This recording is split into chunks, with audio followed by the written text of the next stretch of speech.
딜사이트 마감 노트 시작합니다. 안녕하세요. 정지은입니다. 안녕하십니까, 조진혁입니다.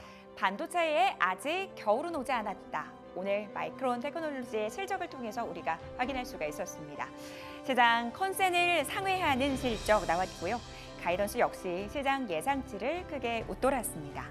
어닝콜에서도 이미 올해와 내년 생산 예정인 모든 HBM이 완판됐다라면서 이 과잉 공급에 대한 우려를 불식시켰는데요.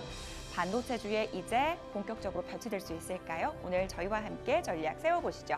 거래소 쪽 분위기 확인하겠습니다. 마이크론 실적 훈풍에 힘입어 강한 상승세를 보이고 있는 오늘 코스피 시장입니다. 특히 외국인들의 귀환 상당히 반가운 부분이죠. 오늘 외국인들 모처럼 현선물 동시 순매수를 펼치고 있는데요. 특히 대형주 삼성전자에 대해서는 무려 15거래일 만에 외국인들이 매수로 돌아섰습니다. 전 업종이 상승하는 가운데 오늘 대형주 중심의 시장 안에서 확인해 보실 수가 있는데요. 이 시각 현재 코스피 지수 2% 넘는 오름세 기록하고 있고요. 2654포인트 지나가고 있습니다. 바로 이어서 코스닥 시장 흐름도 확인해 볼까요? 네, 코스닥 쪽은 7거래일 연속 상승에 이어서 어제는 하루 쉬어갔었는데 오늘은 반도체 훈풍이 불어오면서 강세를 보이고 있습니다. 2% 넘게 오르면서 이제는 780선을 바라보고 있는데요. 776포인트 지나가고 있습니다. 외국인과 기관의 동반 매수 속에서 이렇게 2% 넘게 오르면서 모처럼 기분이 좋은 날인데 하나하나 살펴보면 시장의 가장 큰 관심이었던 마이크론의 실적이 서프라이즈를 기록하면서 일단 반도체 소부장주가 다시 살아나고 있고요.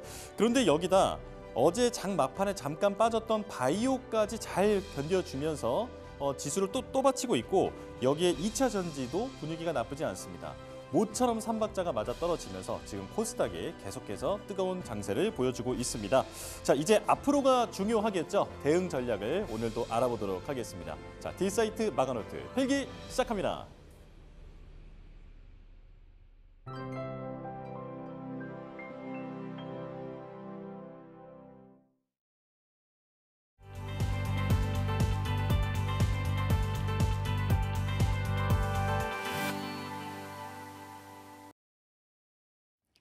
이슈노트 함께 하시죠. 시장을 관통하는 이슈 점검하고요. 전략 세워보는 시간입니다. 오랜만에 자리하셨습니다. IM증권 신사업추진팀 이화진 과장 함께합니다. 어서 오세요. 네, 안녕하세요. 네, 과장님과 함께 시장 이야기 질문들 드려보도록 하겠습니다. 일단 오늘의 주제 화면으로 만나보시죠. 반도체 마이크론 실적 다음 모멘텀 뭐가 남았는지 이야기 나눠보도록 하겠습니다. 생물보안법이 두려운 중국, K바이오에게는 기회가 될 수 있을까요? 전략 세워보고요. 중국의 슈퍼 부양책, 화장품주 최대 수혜주일지 이야기 나눠보도록 할게요. 오랜만에 모셨으니까요. 시장 질문부터 먼저 드리고 출발하겠습니다. 사실 저희 프로그램에 출연하는 많은 전문가분들이 마이크론 테크놀로지 실적 발표하고 나면 시장의 결 바뀔 거야. 이제는 본격적으로 실적 장세로 진입할 거야. 이런 말씀도 많이 해주셨거든요. 이화진 과장님 의견은 어떠세요? 결 바뀔까요? 이번 주가 어떻게 보면 시장의 방향성과 색깔을 조금 결정할 수 있는 이벤트가 많았다고 생각을 하고 있습니다. 네. 첫 번째가 일단 중국 경기 부양책, 그리고 두 번째가 오늘 새벽에 나왔던 마이크론 실적 발표.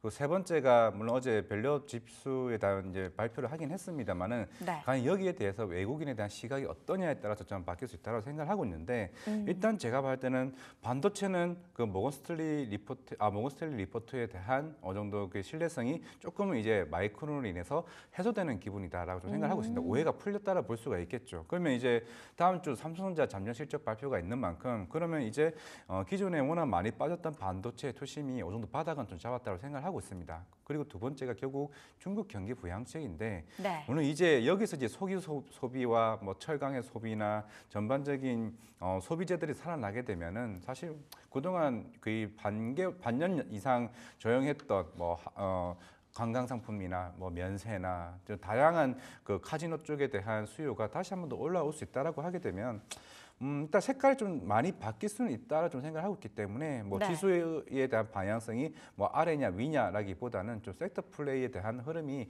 하반기에 기대자 아까 앵커님 말씀하셨던 것처럼 실적으로 올라갈 수 있는 섹터로 좀 주목할 가능성이 있다 생각하고 있습니다. 지수보다는 섹터에 초점을 두고 시장 대응해보자라고 말씀 주셨습니다. 구체적인 섹터 이야기 나눠보도록 할게요. 일단은 반도체주 얘기부터 해봐야겠죠. 마이크론 테크놀로지의 어닝 서프라이즈, 그 구체적인 숫자를 좀 확인을 해봐야 될 것 같은데요. 일단 3분기 매출액 77억 5천만 달러, 4분기 매출 가이던스 87억 달러, 이 모든 수치는 시장 컨센을 상회한 겁니다. 어닝콜에서도 이 과잉 공급 우려를 해소시킬 수 있는 긍정적인 발언들 상당히 많이 나왔거든요. 이제 반도체 분위기 반전 기대해봐도 되는 거죠? 네. 일단 마이크는 저도 놀라긴 했습니다. 네. 워낙 이제 지난 분기 때 컨퍼런스 콜에서 하반기 가이던스를 낮췄던 이유가 좀 시장에 우려를 낳았었기 때문에 그거를 어떻게 보면 일단은 뭐 눈높이가 많이 낮아진 것도 없지 않아 있겠지만은 결국에는 그 우려를 부식시킬 수 있는 실적이 그만큼 세게 나왔다를 좀 보이고 있는 거고, 물론 이제 오늘 확실히 차이가 있죠. 하이닉스와 삼성전자의 수급 차이가 물론 끝나면 알겠지만 오늘 아침만 보더라도 외국인이 200만 주 정도 매수를 했을 때 오히려 외국인 매도 같은 경우는 10만 주밖에 없었는 반면에 삼성전자 같은 경우는 약 160만 주 정도 매수를 하고 있었는데 오히려 매도세도 생각보다 만만치 않았다는 점에서 반도체 상승을 같이 노리되 이게 저는 방향성 달라질 수 있을 것으로 보고 있습니다. 오늘 결국 SK 하이닉스 같은 경우는 16단 반도체 관련해서도 이제 양산 시점을 한다라고 얘기를 해왔던 만큼 이게 기술 격차가 본격적으로 벌어진다. 마이크론도 결국 내년부터 12단 반도체를 본격적인 양산을 하게 되면은 이제 아직 8단 반도체 역시도 좀 시장에서 뭐 엔비디아의 캐션 마크가 있는 상황에서는 그러면 이제 SK 하이닉스 쪽에 대한 수급이 더 쏠릴 가능성이 있다. 만약에 다음 주 작년 실적 발표가 삼성전자가 우리가 예상했던 만큼 안 나오게 되면은 네. 결국엔 내년 내후년까지 그 로드맵 자체가 지연될 이슈가 있다. 3E, 8단, 12단, 16단, HBM4 진입까지 결국 SK 하이닉스는 어떻게 보면 원래 예상했던 계획대로 차질 없이 계속 나가고 있습니다. 그러면 당연히 이제 여기 시장에서 저는 항상 SK 하이닉스가 조금은 불리할 수 있다고 생각을 했던 거는 삼성전자가 들어오게 되면 그 점유율이 어느 정도 깎이게 되면서 SK 하이닉스 입장에서는 상승률이 어느 정도 줄어들 거다. 성장률 자체가 그렇게 생각을 했던 건데 이렇게 돼버리게 되면 시장은 늘어나게 되고 오히려 하이닉스가 그 점유율 더 많이 가져갈 가능성이 있다라고 하게 되면은 네. 좀 똑같이 보는 거는 안 하는 게 낫지 않을까 좀 생각을 하고 있습니다. 이 반도체의 상승 분위기는 누리되 방향성 잘 잡아야 한다. 그것이 오늘 주가에서 여실히 드러나고 있다.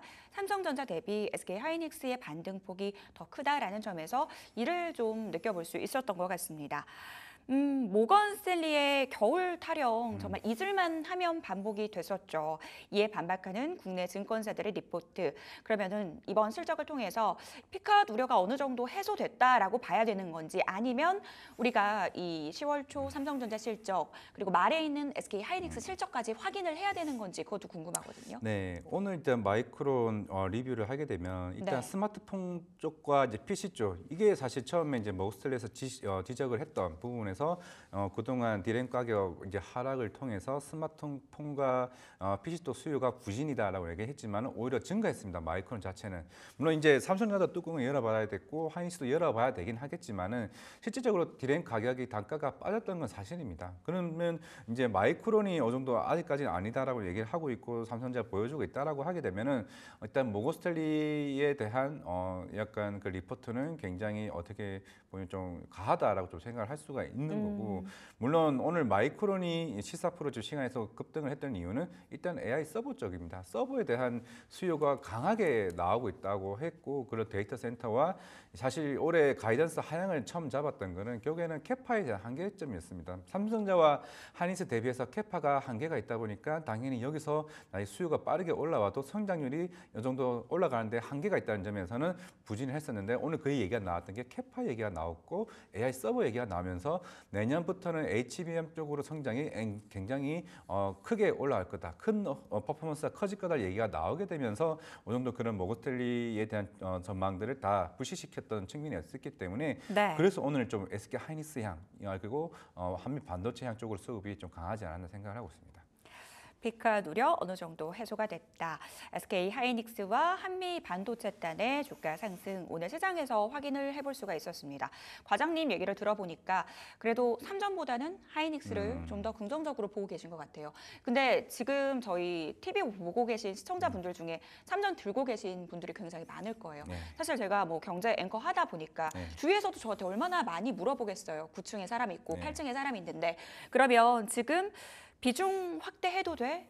물량 더 실어도 돼? 이렇게 물어보는 분들 굉장히 많을 것 같거든요. 네. 이에 대한 대답을 좀 주신다면요. 그렇죠. 추석 때도 저에게 제일 많이 질문했던 게 삼성전자 사야 되는 거 아니냐? 이런 네. 질문들이 굉장히 많았습니다. 거의 62,000원, 64,000원 가격대는 애초에 HBM 나오기 전 가격대에서 거의 내려온 시점이기 때문에 그러면 여기서 결국에는 그 컨퍼런스 콜 7월 30일 날 얘기했던 사실 그 약속은 이게 다음 주 잠정 실적 발표가 나왔을 때 확인을 시켜준다 그러면 전 무조건 따라가야 된다고 생각을 하고 있습니다.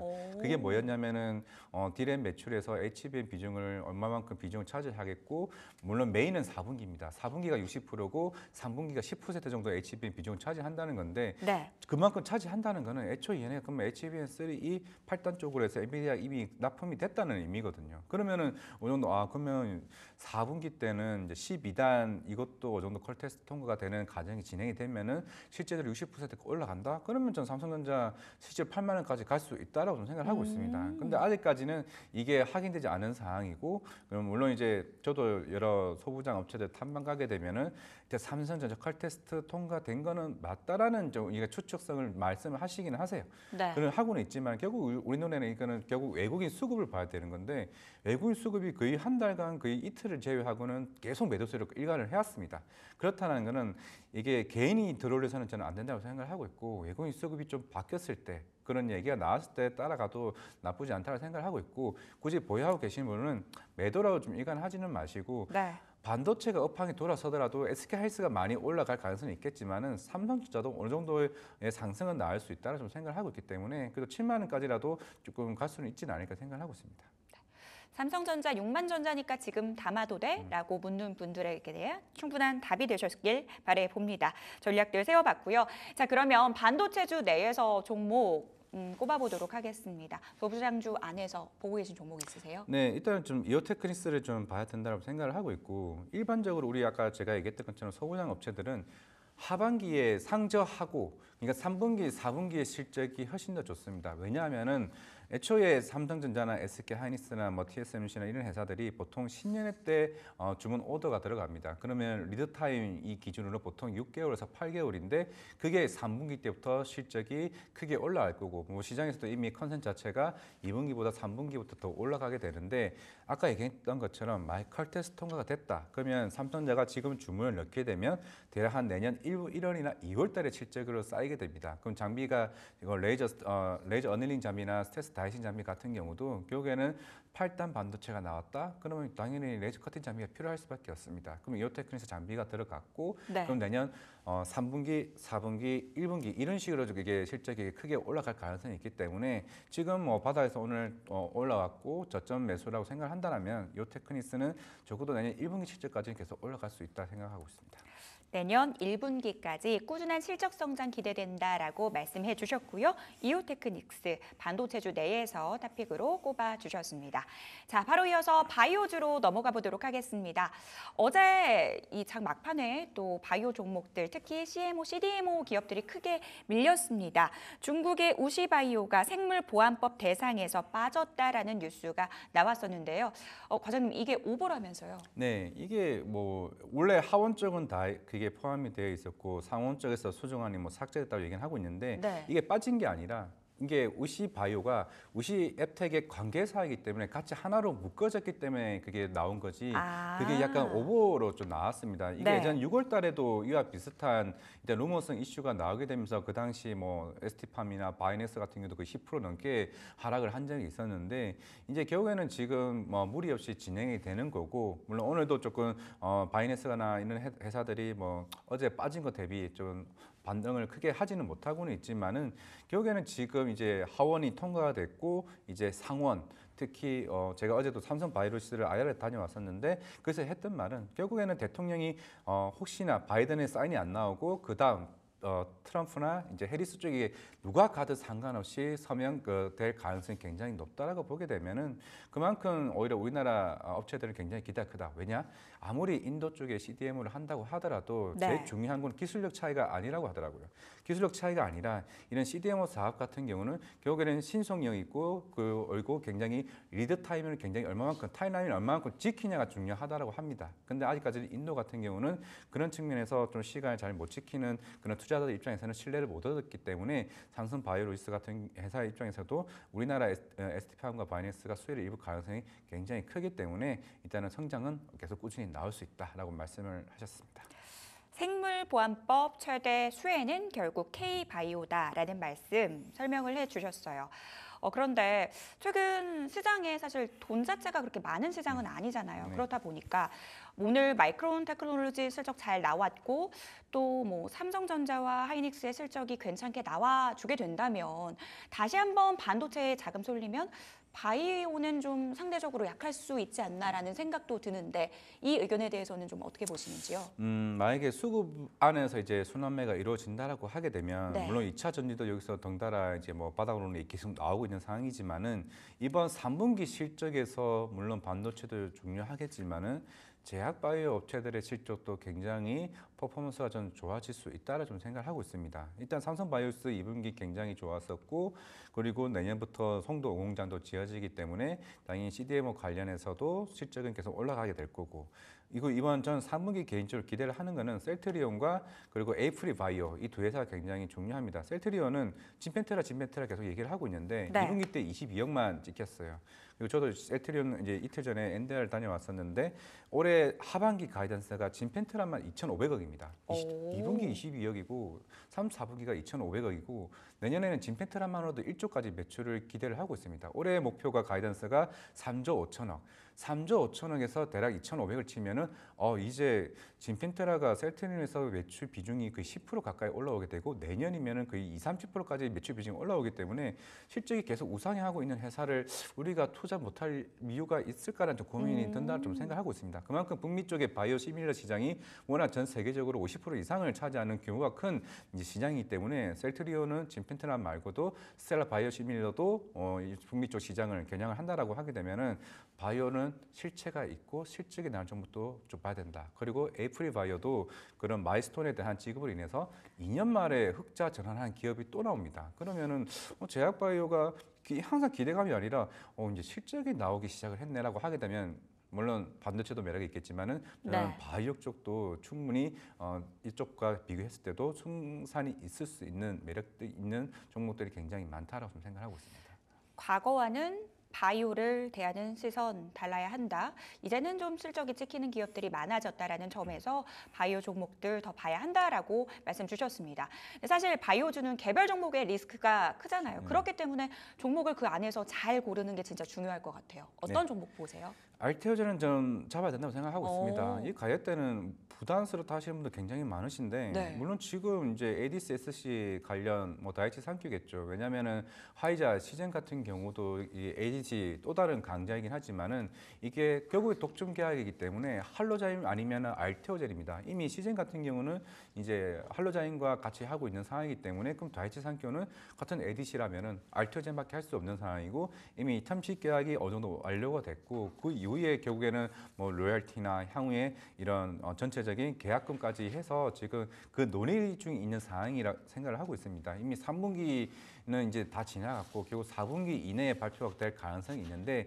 여기까지 나오게 된다라면은 그러면 충분히 향후 26년부터 사실 알테오제는 1조 이상의 매출이 나옵니다. 왜냐하면은 지금 700억, 800억 아무 의미가 없고 26년도에 이제 머크 키트로다가 내년에 이제 FDA 그 연구 결과가 한 2월달에 나오고 그리고 하반기에 FDA 승인을 하면 이제 26년쯤에 이제 알테오제는 품목화가 되게 되면은 알테오는 여기다가 1.2조의 마일스톤을 받기 때문에 또 한 번 우리나라는 바이오 회사가 매출 1조의 회사가 나오기 때문에 알테오제는 이 가격대가 밸류가 아니라 나중에 70만 원까지 올라갈 수 있는 밸류를 충분히 만들 수 있는 일단은 스케줄 라인이 충분히 많다 말씀드리겠습니다. 바이오주 내에서 알테오젠 꼽아주셨습니다. 여전히 충분히 들어갈 만한 자리야라고 말씀 주셨어요. 자, 화장품주 전략으로 넘어가 보도록 하겠습니다. 중국의 지준율 인하 뉴스 어제 일부 중국 소비 관련주의 상승을 이끌었습니다. 하지만 오늘 그 상승세를 이어가지는 못하고 있는데요. 아모레퍼시픽 3%대 약세, LG 생활건강도 동반 3%대 약세 흐름 보이고 있습니다. 오늘이 기회일까요? 네, 일단은 색깔이 바뀌었다고 생각을 하고 있고 네. 일단은 3분기 실적은 안 좋을 수는 있습니다. 이건 애초에 아모레퍼시픽도 2분기 실적 발표 때 컨퍼런스 콜에서 IR 담당자가 얘기했던 게 그겁니다. 이번 중국 너무 안 좋았습니다. 안 좋았는데 3분기는 더 안 좋아질 것 같아요. 다음날 하한가 갔었죠. 그러면 이제 그 부분이 이미 어차피 중국 지준율 인하한 거는 뭐 이번 주니까 사실 3분기는 의미가 없겠죠. 결국 4분기 때부터 소비가 올라간다는 건데 네. 그럼 3분기 실적 시장에서 그러겠죠. 3분기 실적 안 좋은 걸 알고 있었으니까 아모레퍼시픽이 반등을 세게 못했는데 그럼 실적을 만약에 발표를 해서 안 좋았습니다. 안 좋았으면 딱 그 시장에서는 드디어 우리가 혹시나 불안했던 리스크는 없어지게 되는 겁니다.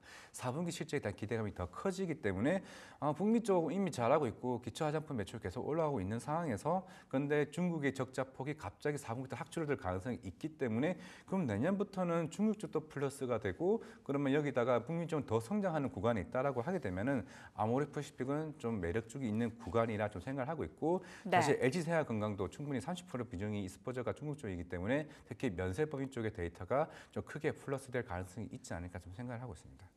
북미 시장의 성장이 지속되는 상황 속에서 중국 회복까지 더해진다면 이제 화장품주 볼만한 기회가 있다라고 말씀 주셨고요. 종목까지 바로 공개를 해주셨습니다. 혹시 아모레퍼시픽 좀 추가적으로 말씀 주실 내용이 있을까요? 일단은 뭐 지금 이니스프리나 라네즈 같은 경우가 북미 쪽에서 계속 이제 성장을 하고 있고 이제 4분기 되면은 블랙 프라이데이가 있고 특히 4분기가 굉장히 성수기입니다. 워낙 많은 이벤트성이 있기 때문에 그에 따른 행사에 따른 매출 기대감이 올라와 있고 특히 중국 쪽은 설화수 재고가 얼마만큼 4분기에 많이 줄어들었냐가 저는 그게 포인트라고 생각하고 있기 때문에 더 이상은 악재는 다 지났다라고 생각을 하고 있고 오늘 또 중국 관련해서도 블룸버그 1,400억 관련된 정부의 지원 방안 이슈가 좀 나오게 되면서 생각보다 중국 쪽 관련주들이 또 한 번 살아난다고 했을 때는 아모레퍼시픽, LG생활건강, 코스메스 이 세 개가 이스포츠가 굉장히 큰 회사들이니까 좀 참고하시면 되지 않을까 생각하고 있습니다.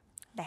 최악의 시기는 지났다라는 측면에서 종목들 얘기해 주셨는데요. 말씀 주신 그 세 개 종목 탑픽 중에 탑픽이 아모레퍼시픽인 거죠? 네. 알겠습니다. 아모레퍼시픽 이야기까지 나눠봤습니다. 자, 오늘 장 이슈노트 이화진 과장님과 함께 이야기 나눠봤습니다. 도움 말씀 감사합니다. 네.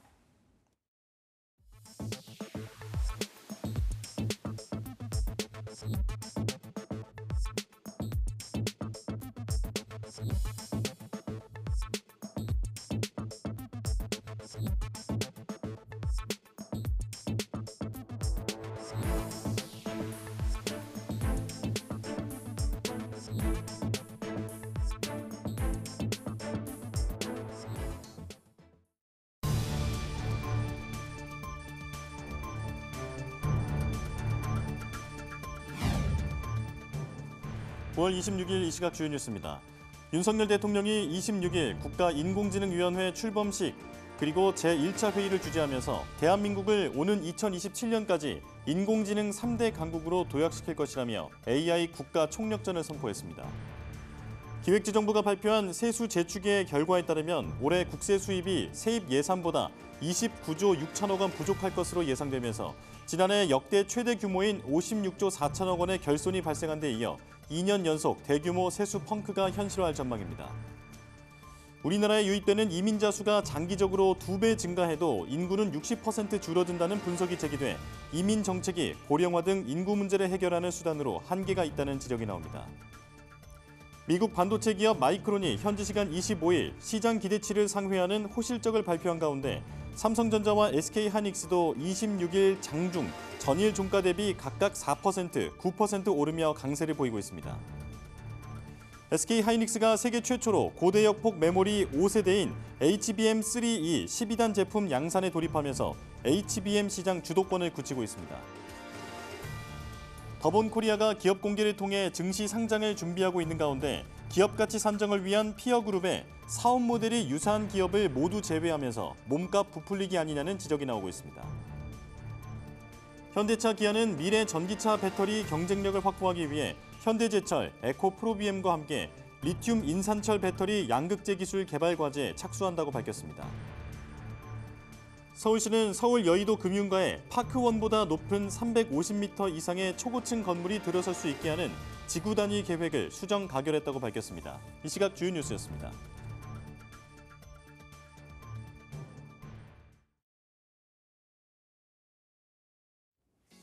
앵커가 직접 고른 리포트를 만나보는 시간입니다. 오늘도 두 가지 종목 준비했는데요. 자, 첫 번째 리포트 바로 열어보겠습니다. 자, NH투자증권의 리포트고 YG 엔터테인먼트에 대한 내용입니다. 목표가를 5만 원으로 하향 조정을 했고요. 자, 세 가지 투자 포인트를 살펴보면 완전히 달라질 2025년 그리고 3분기 실적은 기대에 부합했는데 4분기 1년 만에 순성장이 전망된다. 앞으로가 더 기대가 된다라는 내용입니다. 자, 이제 첫 번째 내용부터 살펴보겠습니다. 자, 2025년에 블랙핑크가 컴백하고 그리고 베이비몬스터의 수익화가 실현되면서 유의미한 실적 반등이 기대된다라는 내용인데요. 자, 그리고 2025년에 PER이 12배로 예상이 되는데 이렇게 되면 밸류에이션에 상당히 매력이 있다라는 분석을 담아놨습니다. 자, 그리고 두 번째 투자 포인트 볼게요. 3분기는 실적에 부합했다. 3분기 실적 기대에 부합했다. 자, 3분기 매출과 영업이익이 컨센서스에 부합할 것으로 보고 있는데 트레저의 일본 매출이 선방할 것으로 보이지만 신보 발매가 계속해서 늦어지고 있고 그리고 베이비몬스터의 프로모션도 계속 진행되면서 여기서 비용이 좀 발생하고 있습니다. 자, 그래서 수익성은 아쉬운 상황 하지만 시장에서는 이 부분에 대해서는 충분히 반영하고 있다라고 보고 있고요. 자, 그리고 세 번째 포인트 살펴보겠습니다. 4분기 1년 만에 순성장 전망. 자, 현재까지 분위기는 시장 기대에 부합하는 정도지만 이제 내년부터는 분위기가 좀 달라질 것으로 보고 있다라는 내용인데요. 자, 트레저와 베이비몬스터의 신보가 나오면서 1년 만에 순성장이 기대된다고 합니다. 자, 특히 공을 들여서 키워온 베이비몬스터의 성과가 확인될 것 같은데 4월에 발매한 앨범이 현재까지도 잘 팔리고 있고 그리고 11월에 신규가 나올 것으로 예상이 되는데 아마도 초동 물량이 40만 장 정도는 팔릴 것으로 기대가 된다라고 합니다. 자, 그리고 2NE1이 돌아왔죠. 10월 초부터 공연을 시작하는데 공연 규모가 작아서 당장 수익에 기여하는 것은 좀 적을지 몰라도 이 아티스트가 부족한 가장 최악의 어떤 약점을 2NE1이 좀 보충을 해주면서 이런 부분이 의미가 있다라고 지금 얘기를 하고 있습니다. 자, 오늘 주가 흐름 살펴보도록 하겠습니다. 자, YG 엔터테인먼트의 주가인데요. 자, 일중으로 보시죠. 지금 3% 가깝게 상승하고 있는데 오늘 장 초반부터 치고 올라온 이후에 계속해서 3% 언저리에서 움직이고 있습니다. 자, 8월 때 폭락한 이후에 계속해서 V자 반등을 이어가고 있는 모습입니다. 자, 이제 두 번째 리포트 볼게요. 자, 이번엔 IM증권입니다. LG 이노텍이고요. 29만 5천 원으로 목표가를 하향 조정했습니다. 자, 세 가지 포인트 보겠습니다. PER 0.9배 기준의 트레이딩 전략은 유효하다. 그리고 3분기는 환율, 4분기는 수요에 영향을 받을 것이다. 자, 조금 이르지만 2025년에 거둔 기대 이렇게 정리를 해놨습니다. 자, 첫 번째 내용부터 살펴보겠습니다. 자, 첫 번째, 일단 계획 대비 달러가 좀 약세인 상황에 아이폰 수요도 기대했던 것보다는 조금 이제 부진한 상황이죠. 자, 그렇기 때문에 지금 내년에 PBR이 0.9배 정도로 예상이 되는데 이건 이제 역사적으로 봤을 때 이 정도 PBR 상황에서는 항상 바닥을 지켰기 때문에 좀 투자 기회를 찾아볼 수 있겠다 이런 전망을 담아놨습니다. 자, 그리고 두 번째, 3분기는 환율, 4분기는 수요의 영향이다 이렇게 정리가 돼 있는데요. 자, 달러가 약세인 상황인데 재료를 매입했던 시점인 7월까지는 환율이 높았지만 지금 반면에 카메라 모듈에 대한 매출 인식이 본격적으로 시작되는 9월에는 환율이 좀 낮아지고 있습니다. 자, 그것 때문에 예상보다 원가율이 좀 높아진 것으로 분석이 되고 있고요. 자, 그리고 4분기는 이제 수요 이벤트가 좀 대기하고 있는데 이제 11월에 중국 광군제에서의 프로모션 강도 그리고 크리스마스 시즌에 얼마나 많이 팔릴지가 좀 기대가 되고 있습니다. 그런데 만약에 이 같은 수요 이벤트에서 수요가 좀 부진할 경우에 4분기 실적 그리고 내년 실적에 대한 전망까지도 좀 달라질 수 있다. 이렇게 좀 주의점을 담아놨습니다. 자, 그리고 세 번째 볼게요. 자, 조금은 이르지만 2025년에 거는 기대. 자, 아이폰 16 시리즈에 대한 눈높이는 조금씩 낮아지고 있다고 분석하고 있습니다. 하지만 아이폰 17 시리즈에 대한 기대는 그만큼 더 커지고 있다라고 보고 있는데요. 중국과 유럽, 일본 같은 주력 시장에서는 애플 인텔리전스, 애플이 지금 준비하고 있는 인공지능 시스템이 내년에 본격적으로 시작된다고 합니다. 그러니까 AI 시장은 이제 내년이 본 게임이다 이렇게 보고 있는 건데요. 자, 그리고 아이폰 17 프로 모델의 D램 업그레이드가 기대된다라고 적혀 있는데 8기가에서 12기가로 확대될 전망입니다. 자, 그래서 고급 AI 기능도 내년에 좀 본격적으로 상용화가 되지 않을까 지금 이렇게 보고 있습니다.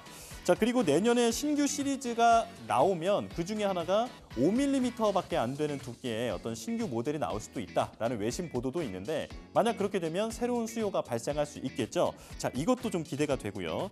자, 그래서 종합하자면 결국 지금 나와 있는 아이폰 16의 애플 인텔리전스가 이 초기 사용자들에게 얼마나 좋은 인식을 줄 수 있을지 여기에 모든 것이 달려 있다라고 정리할 수 있겠습니다.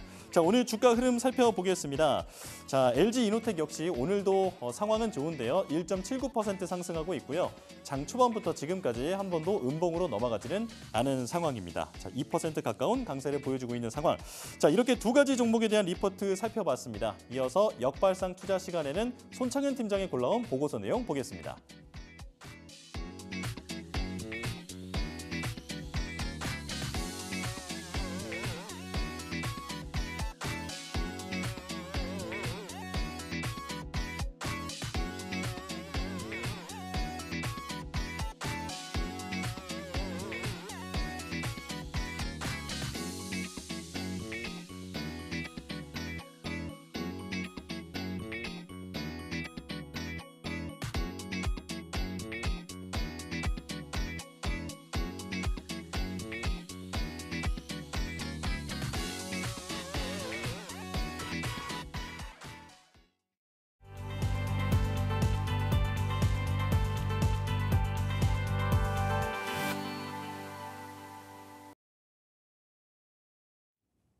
자, 손창현 팀장과 함께 역발상 투자 시간 이어가도록 하겠습니다. 어서 오십시오. 네, 안녕하십니까. 네, 자 이제 리포트 살펴볼 텐데요. 자, 첫 번째 리포트는 CJ 프레시웨이에 대한 내용입니다.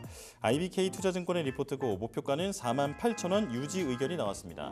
자, 업황 개선은 제한적, 매출 영업이익은 소폭 상승했다. 3분기 외형 성장 기대 요인으로 첫 번째는 거래처 확대, 두 번째는 온라인 진출과 점유율 확대, 세 번째는 단체 급식 증가, 네 번째는 원료 사업부의 성장이 기대된다. 자, 이렇게 정리를 해주셨는데요.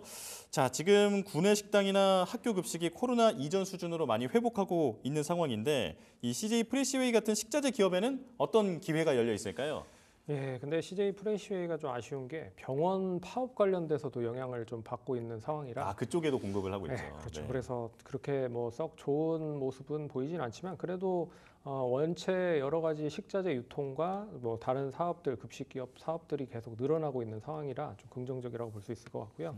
지난번에 소개해드렸었던 신세계 푸드도 결국에는 이런 쪽에 뭐 프리미엄 아파트라든지 뭐 요양원 쪽 뭐 이런 거를 계속 뚫어내면서 신규 판로에 대한 개척을 다양한 곳에 추구를 하고 있는 상황이다라고 말씀드릴 수 있을 것 같고, 네. 동사도 이제 그 골프장 보시면 이제 클럽하우스 아시잖아요. 네. 거기에 침투 확대를 하면서 안정적으로 식자재를 유통을 하고 급식을 좀 진행을 하고 있는 상황이고요. 이제 환경에 대한 확대 역시 이제 그 식자재 관련된 기업들이 그 테크 기술과 접목을 해서 앞으로 얼마나 성장에 대한 동력을 만드는지가 중요할 것 같아요. 그래서 최근에 얘기가 많이 나오고 있는 식물성 대체육, 그래서 뭐 육식성 제품에서 이제 식물성으로 이용을 해서 대체 상품을 만든다거나 뭐 이런 거에 대한 것도 눈여겨 보셔야 될 것 같고, 네. 그리고 이제 푸드테크라고 해서 이제 푸드의 테크를 접목을 한 그런 것도 좀 눈여겨 보셔야 될 것 같아요. 그래서 24시간 LED를 이용을 해서 사철 과일을 언제든지 따먹을 수 있는 그런 것도 좀 어떻게 보면 푸드테크의 한 종류라고 볼 수가 있을 것 같고, 예. 그리고 이제 로봇이 수확을 합니다. 이런 것도 이제 푸드테크라고 좀 볼 수가 있을 것 같아요. 무인 농장이네요. 네, 그렇죠. 네. 그래서 그런 거에 대한 식자재 유통에 대한 관련된 종목, 그리고 식품 관련된 업체들에 대한 신성장 동력을 계속 만들어 갈 가능성이 높지 않겠느냐라고 보고 있지만, 동사 가장 큰 매력은 제가 봤을 때는 뒤에서 설명을 해드리겠지만 실적 대비 해봤을 때 원체 가격이 저렴해졌다. 그러니까요. 어떻게 보면 영업이익 1,000억 정도를 계속 찍어내고 있는 그런 기업인데 시가총액이 2,000억밖에 되지 않습니다. 예. 그런 걸로만 보면 관심 있게 보셔야 될 타이밍이다라고 언급을 드려야 될 것 같습니다. 예, 영업이익이 1,000억 정도 되는데 지금 시가총액은 2,000억밖에 안 네. 되는 상황.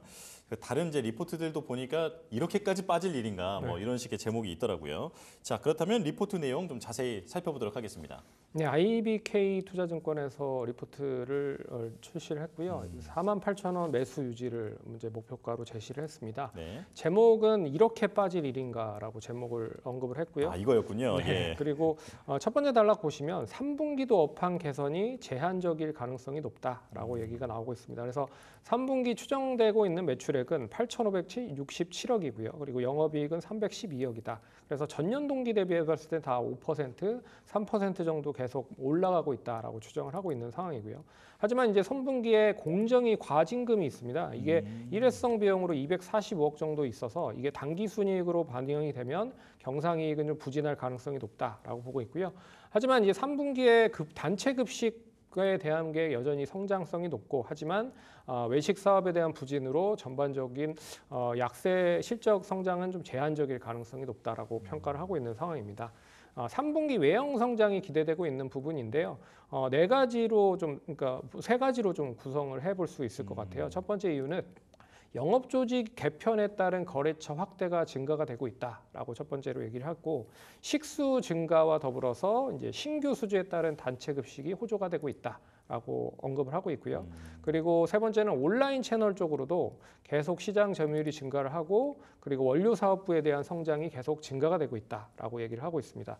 두 번째 단락 보시면 그럼에도 1,000억 원에 육박하는 실질적인 영업이익을 기록을 하고 있다. 그래서 24년 올해 영업이익 예상 추정치는 988억으로 전년 동기 대비해 봤을 때 그렇게 차이가 안 난다. 플랫한 상황이다.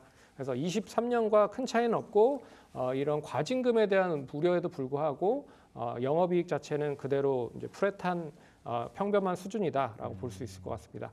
그래서 당초 올해 상당히 좀 좋은 실적을 기록할 줄 알았으나 부진한 이유를 한 네 가지 정도로 아니 두 가지 정도로 꼽고 있는 상황입니다. 첫 번째는 의료 파업에 대한 사이트 영업에 대한 차질이 진행이 되고 있는 상황이고요. 두 번째는 이제 소비 경기 악화로 인해서 외식 사업이 좀 정체되고 있는 상황이고 거기에 이제 인력 충원이라든지 고정비 증가에 따른 영향이 이어지고 있다라고 보고 있습니다. 하지만 4분기에는 실적이 좀 긍정적으로 전환될 가능성이 높다라고 언급을 하고 있습니다. 이유는 원료 사업부에 대한 매출이 성장이 계속되고 있고요. 그리고 제조 사업부에 대한 증설 효과가 본격적으로 진행이 될 거다. 그리고 비용 효율화에 따른 효과를 기대를 할 수 있을 것이다라고 보고 있습니다. 그래서 25년 이익 성장이 어느 정도 계속 이어질 가능성이 높지만 동사의 뭐 여러 가지 부분들로 봐도 주가가 빠진 건 너무 많이 빠진 게 아닌가라고 리포트에는 제시를 하고 있기 때문에 제가 봤을 때는 실적은 계속 꾸준하게 안정적으로 계속 뭐 1,000억 내외로 들어오고 있는 상황이라는 거를 감안해 보면 가격적인 매력이 충분하다라고 언급을 해드릴 수 있을 것 같습니다. 예, 자. 뭐 여러 가지 내용을 짚어주셨는데 조금 전에 언급해 주신 것처럼 지금 실적이 찍히는 기업인데 주가가 잘 가지 않는 부분, 지금 이런 부분에 대해서 좀 궁금증을 갖고 있는 분들이 지금 귀를 쫑긋하고 듣고 계실 것 같습니다. 자, 리포트 바깥에 있는 내용도 좀 설명해 주실까요? 이게 이제 과징금 245억을 이제 행정소송으로 그러니까 받았는데 공정위에서 처리를 받았는데요. 동사가 행정소송을 할 가능성이 높을 것 같습니다. 그래서 이게 얼마만큼 추가적으로 좀 진행이 되는지를 좀 지켜봐야 될 것 같고요. 어떻게 보면 CJ 프레시에이가 뭐 자회사 이제 업체를 이제 프레시원이라고 하는 업체에 어떻게 보면 인건비와 여러 가지 부분에 있어서 동사가 이제 대체로 한 부분들이 있어서 부당 소송에 대한 거를 이제 얘기를 했는데 이게 뭐 그렇게 뭐 높은 거냐?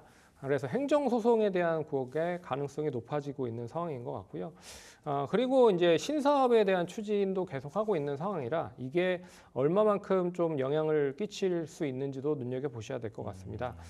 두 가지를 좀 진행을 하고 있는 것 같아요. 첫 번째는 키친 리스라고 해서 급식 서비스를 저변을 좀 확대를 하겠다. 그래서 고객이 원하는 맞춤 식단과 더불어서 서비스를 제공하는 이동형 관련된 모델로 주방이 필요 없는 것이 특징적인 부분이라고 합니다. 그래서 이런 걸 이제 온라인 쪽에서 계속적으로 판매를 하고 있다라고 보시면 될 것 같고, 그리고 식봄이라고 해서 외식 식자재 유통 관련된 것도 다양하게 온라인 쪽으로 판매를 진행을 하려고 하는 부분인 것 같아요. 그래서 이런 사업들이 얼마만큼 이제 궤도권 안으로 잘 들어오면서 기존의 사업과 시너지를 잘 이루어가는지도 좀 눈여겨 보셔야 될 것 같습니다. 네.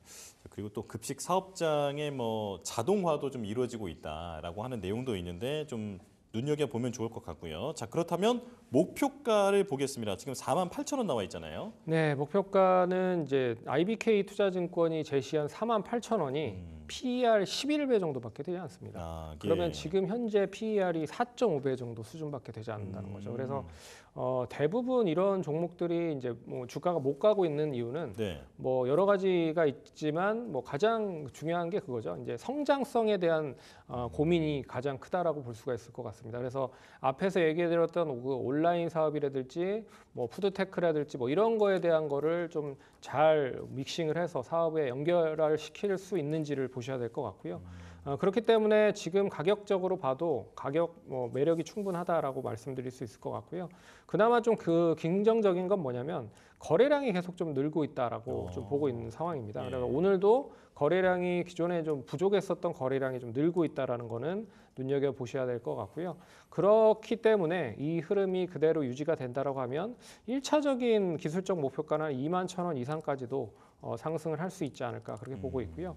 21,000원 이상이 가면 1차적으로는 단기 수익을 좀 챙길 수가 있는 구간이다라고 볼 수가 있지만 중장기적으로 봤을 때는 이 구간이 터치가 되면 추세가 전환될 수 있는 타이밍이거든요. 그렇기 때문에 이 구간에서 유지를 이제 가격이 유지가 되는지를 잘 눈여겨 보시면서 대응을 하시면 좋을 것 같습니다. 네, 지금이 19,000원 정도인데 이제 목표가는 48,000원이 나와 있는 상황. 여기서 기술적 목표가로는 21,000원을 제시해 주셨습니다.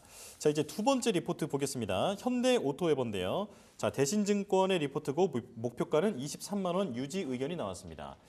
자, 임금 협상 반영으로 실적이 일시적으로 하향됐다. 현대차그룹 SDB 전략 핵심 계열사, 자율주행 아키텍처 개발 기초 소프트웨어 담당, 우량한 재무 여력 기반의 주주 환원 확대. 자, 이렇게 정리를 해주셨는데요. 자, 이제 로보택시가 공개를 좀 임박한 상황인데, 자, 지금 차량용 부품이나 소프트웨어, 반도체 관련주에도 좀 관심이 쏠리고 있습니다. 자, 재평가 기대해 볼 수 있을까요? 이게 이제 지난번 뭐 엊그제 뉴스에 나왔었죠. 이제 미국이 중국산이나 그리고 러시아산의 이제 관련된 소프트웨어나 하드웨어를 커넥티카에 사용이 되면 수입 판매 금지를 하겠다. 이런 이제 뉴스가 나왔어요. 그래서 관련돼서 단계적으로 금지를 할 가능성이 높다라고 얘기를 하고 있고요. 뭐 소프트웨어는 2027년부터 뭐 모델부터 적용을 한다라고 얘기를 하고 있고 하드웨어는 2030년부터 관련된 모델로 적용이 된다라고 좀 하고 있습니다. 그래서 어떻게 보면 일장일단 있는 거죠. 지금 미국 내 소프트웨어를 판매를 하고 있는 자동차 중에 러시아산이나 중국산 소프트웨어를 보유를 하고 있는 기업들 같은 경우에는 이제는 공급망을 조정을 해야 될 불가피한 그런 상황이 펼쳐졌다는 거죠. 그래서 어떻게 보면 이제 긍정적으로 적용을 할 수가 있다라고 볼 수가 있을 것 같은데 일단 그런 부분에서 우리나라 업체들이 좀 반사이익을 얻을 가능성이 높지 않겠느냐라고 볼 수 있을 것 같고요. 그리고 또 장기적으로 봤을 때는 경쟁자인 중국 전기차나 중국 자동차에 대한 업체들이 미국 시장에 진출하는 것을 일단 뭐 막았다라고 좀 볼 수 있을 것 같아서 긍정적인 효과를 좀 표현할 수 있을 거라 볼 수 있을 것 같습니다. 그래서 현대오토웨버도 결국 이제 그런 부분에서 미국에 지금 계속 유지가 되고 있는 현기차의 뭐 소프트웨어를 계속 공급을 하는 그런 가운데서 좀 기회를 찾을 가능성이 높을 것 같고요. 그리고 다른 쪽 관련된 업체들도 동사의 소프트웨어를 탑재를 할 가능성도 높아지고 있는 상황이기 때문에 그런 기회를 좀 눈여겨 보셔야 된다라고 언급을 드리겠습니다. 네, 지금은 뭐 국적 불문하고 또 업종 불문하고 미국이냐 중국이냐 둘 중에 하나를 이제 선택해야 되는 지금 그런 시대로 흘러가고 있는 것 같습니다. 자, 리포트 내용 이제 자세히 들어볼까요? 예, 대신증권에서 나왔고요. 23만 원 목표가는 매수 유지로 목표가를 제시를 했습니다. 그래서 제목 보시면 모멘텀은 여전히 매력적이다라고 얘기를 하고 있고요. 투자 의견은 이제 타겟 PER을 24년, 25년 평균 PER로 32배 정도를 부여해서 산출을 했다라고 얘기를 하고 있고요. 그리고 이제 3분기에 임금 협상 분 비용 관련된 부분에 실적은 하향하지만 모멘텀 밸류 쪽인 부분은 긍정적이다라고 얘기를 하고 있습니다. 그래서 두 번째 보시면요. 3분기 매출 관련된 부분인데 9,023억으로 기록을 할 것이다. 그리고 영업이익은 578억 정도 기록을 할 것이다라고 보고 있어서 전년 동기에 봤을 때 뭐 20% 이상씩 상승을 할 수 있을 것이다라고 언급을 하고 있습니다.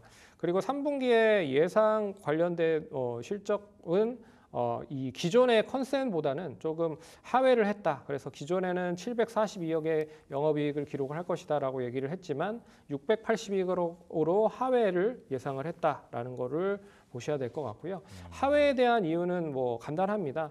일단 뭐 예상한 그 시스템 통합 쪽 청구단과 관련된 인상분 이익 관련된 부분에도 불구하고 임금 협상 완료에 따른 비용이 반영이 되면서 이게 상쇄됐다라고 볼 수가 있을 것 같습니다. 그래서 일회성 손익보다는 결국에는 이제 견조한 실적 개선이 보이고 있다는 게 긍정적인 그런 부분이라 주목을 해야 될 것 같다라고 언급을 하고 있고요. 세 번째는 이제 매력적인 모멘텀은 여전히 유효하다라고 보고 있습니다. 그래서 HMG 현재 기아 그룹과 현대차 그룹이죠. 현대차 그룹과 이 소프트웨어 관련된 부분의 전략 핵심 계열사로 현대오토에버의 역할이 계속 부각이 되고 있는 상황이다라고 보고 있고요. 거기에 이제 자율주행 관련된 아키텍처 개발에 있어서의 베이직 소프트웨어도 담당을 하고 있다. 그렇기 때문에 동사가 현대차 그룹에 포함이 되고 있는 상황이고 소프트웨어가 계속 이 발전이 될 가능성이 높다라는 걸로 눈여겨보셔야 될 것 같고요. 여기에 우량한 재무 여력과 거기에 대한 주주 환원까지도 확대가 될 가능성이 높다라고 보고 있어서 리포트에는 뭐 이런 부분들이 좀 제시된 것 같습니다. SDV라고 하면 이제 소프트웨어 중심의 차량이다 네. 이렇게 볼 수 있잖아요. 말 그대로 미래의 이제 주류가 될 만한 차량인데 이 소프트웨어를 개발하는 핵심 계열사로 지금 이 현대 오토에버를 좀 조명하고 있습니다. 자, 리포트 바깥에 있는 내용도 알려주시죠. 예, 리포트 바깥에는 엊그저께 또 뉴스가 나왔는데요. 삼성전자와 현대차가 이제 기술 제휴 협약을 맺었다라고 얘기가 나오고 있습니다. 그래서 예. 사물 인터넷 플랫폼이죠. 스마트 싱스의 생태계 소프트웨어를 연결을 하겠다. 자동차도 확장을 좀 하겠다라고 얘기를 하고 있습니다. 그래서 현대차와 기아 그리고 포트닷컴이 개발 중인 차세대 인포테인먼트에서 시스템을 좀 연동을 하겠다라고 얘기를 하고 있고요. 어떻게 보면 이제 스마트폰을 이용해서 차량 엔진이라든지 그리고 다양한 뭐 위치 확인이라든지 뭐 이런 거를 확인할 수 있다라고 좀 볼 수 있을 것 같고 이 10월 10일에 로보택시를 기점으로 해서 자율주행 관련된 서비스도 본격화된다라고 하면 아마도 여기에 좀 탑재가 더 그 업그레이드 될 가능성이 높지 않겠느냐라고 언급을 해드릴 수 있을 것 같습니다. 예. 그리고 이제 현대차 그룹 쪽에서 이제 중국의 철수를 좀 진행을 계속하고 있는데 동사는 역시나 이제 중국 지역에 모텔을 좀 가지고 있기 때문에 이 중국 지점에 대한 실적이 계속 부진하고 있는 상황이다. 그래서 이 부진을 얼마만큼 빠른 시일 안에 좀 타개를 하는지도 관건일 것 같다라고 보고 있습니다. 그래서 여러 가지 뭐 자율주행 관련된 부분에서도 로컬 업체들과 연계를 좀 진행을 하려고 준비를 하고 있는 상황인 것 같고요.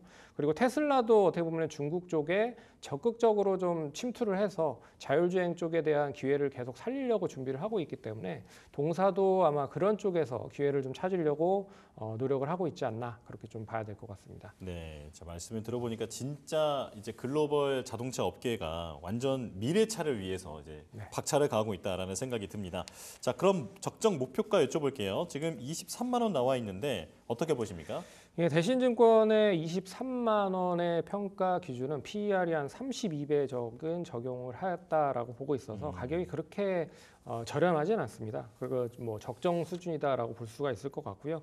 현재는 참고로 이제 어제까지에 대한 수익성에 대한 거를 비교를 해보면 PER이 25배 정도 수준이다라고 보고 있어서 뭐 25에서 32배 정도면 뭐 적정 수준이다라고 볼 수 있을 것 같아요. 그래서 뭐 1차적인 기술적 목표가는 단기적으로 한 18만 원에서 19만 원, 19만 원 정도 제시를 해드리겠지만 1차적으로 18만 원을 돌파를 할 때 저항으로 좀 부딪힐 가능성이 높다라고 보고 있어서 이 구간에서 매물을 잘 소화를 하면 19만 원까지는 뭐 무리 없이 올라갈 수 있을 것이다라고 볼 수 있을 것 같고, 그리고 이제 증권사에서 제시한 23만 원도 제가 봤을 때는 뭐 그렇게 낮은, 그러니까 적정한 가격 정도 수준이다라고 볼 수 있을 것 같아서 좀 긴 안목으로 보시면 그 가격대까지도 좀 더 보유를 하시면서 대응을 하시면 좋을 것 같습니다. 네, 18만 원대 매물을 잘 소화하고 나면 1차적으로는 19만 원도 가능하고 그 이후에 최종 목표가인 23만 원도 충분히 달성 가능한 수준이다 설명해 주셨습니다.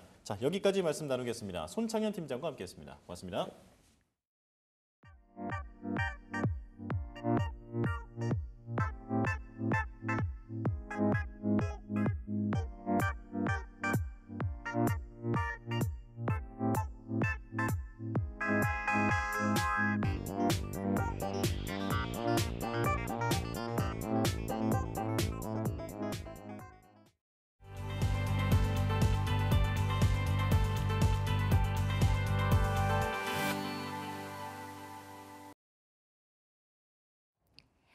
수익률 4대 천왕의 종목을 엿볼 수 있는 시간이죠. 수익사와 함께하겠습니다. 자, 오늘은 김동석 전문가 연결해서 종목 이야기 나눠보도록 할게요. 전문가님, 안녕하세요.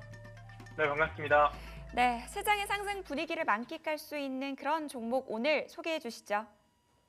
네, 사실 오늘 중국 증시가 어제 이어서 좀 반등세가 크게 나오다 보니까 초반에 좀 강한 종목들이 조금 밀리나 싶었는데 다시 10시 30분 이후에 중국장이 열리고 우상향이 좀 크게 나오는 모습을 보이고 있습니다.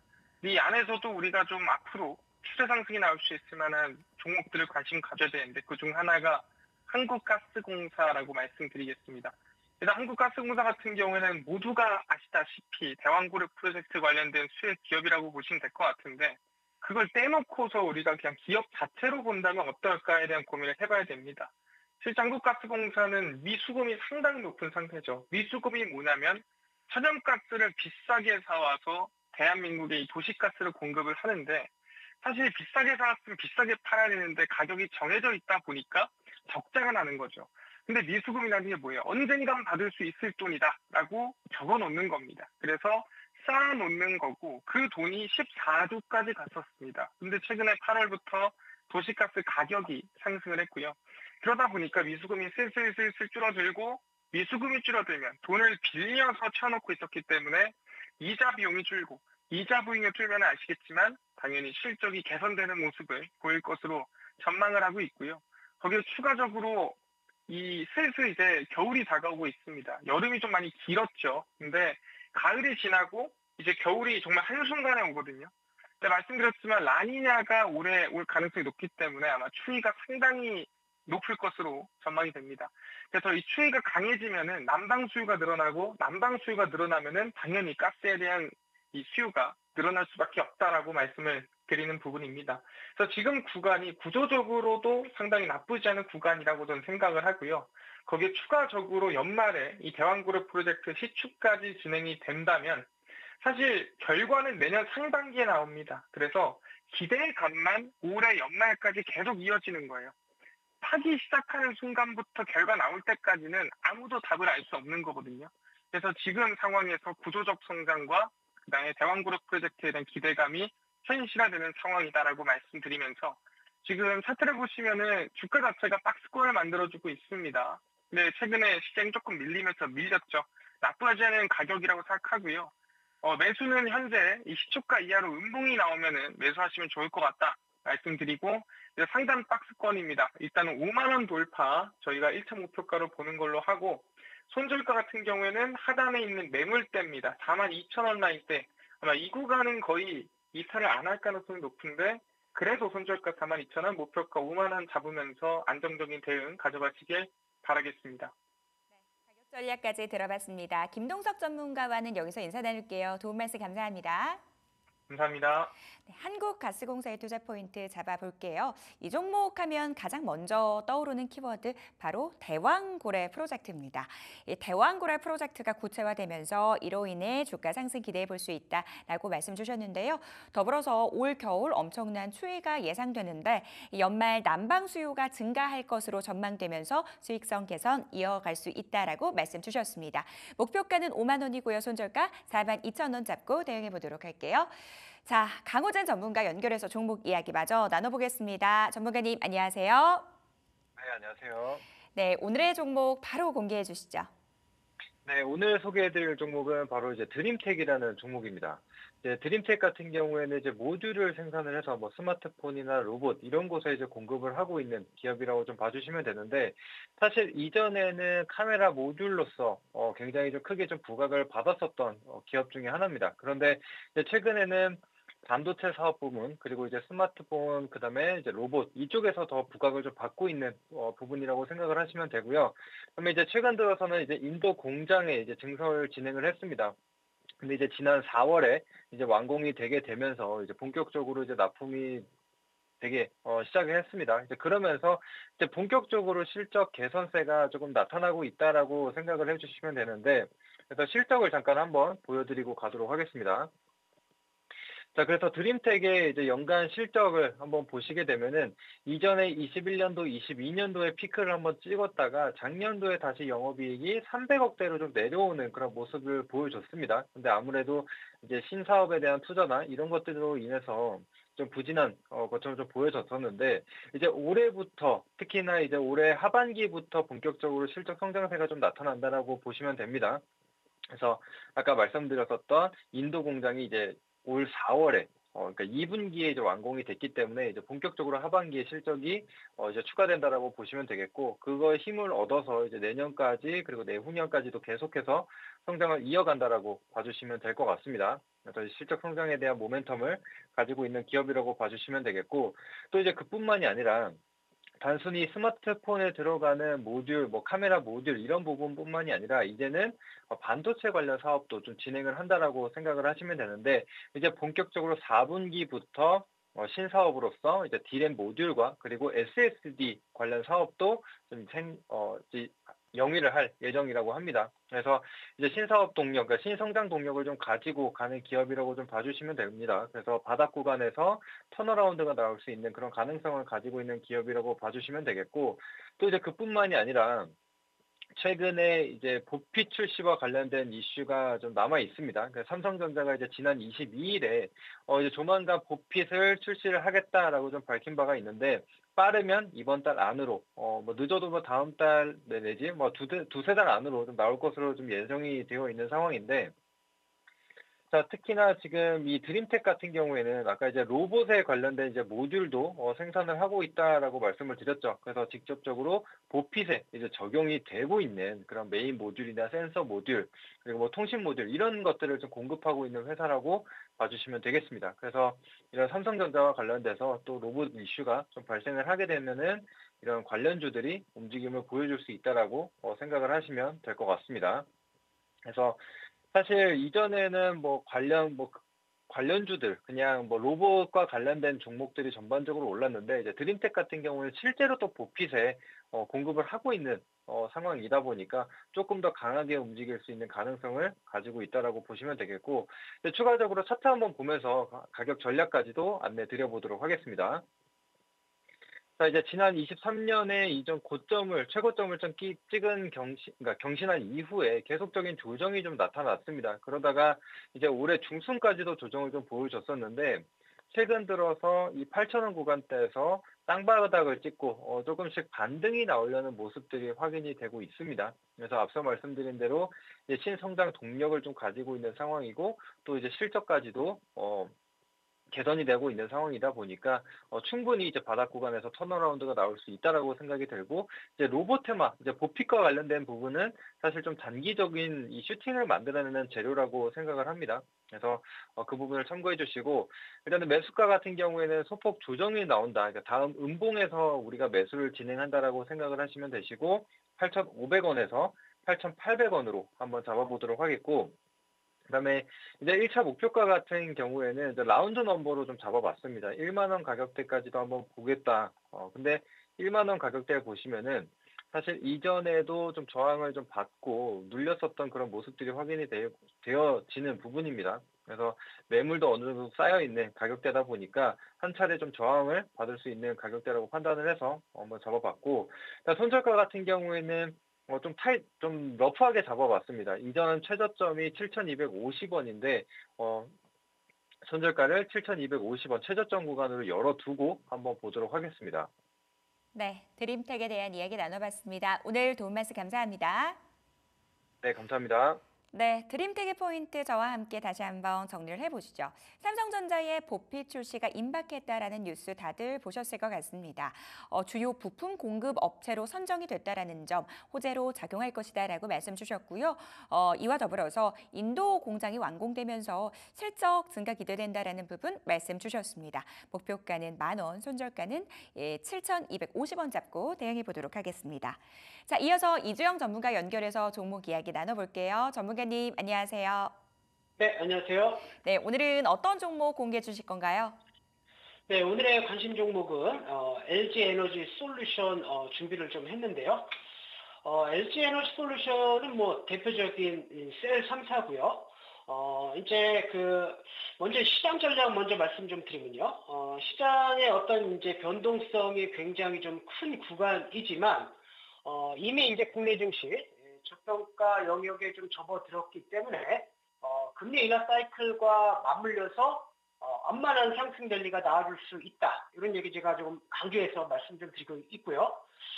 이제 시장이 좀 정상화된다라고 한다면 역시 뭐 테마성이나 이런 종목들보다는 어떤 이제 시장의 어떤 주소주들의 순환매가 계속될 가능성이 굉장히 좀 높은 시점이거든요. 그렇기 때문에 이제 제약바이오 주도주 섹터를 좀 보시고 과거에 이제 주소주였던 낙폭과대한 2차전지 같은 경우에는 특히 이제 뭐 업황을 아직 돌아선 부분은 아니지만 이제 하락 리스크보다는 상승할 가능성이 좀 높은 국면까지 와 있는 모습이고요.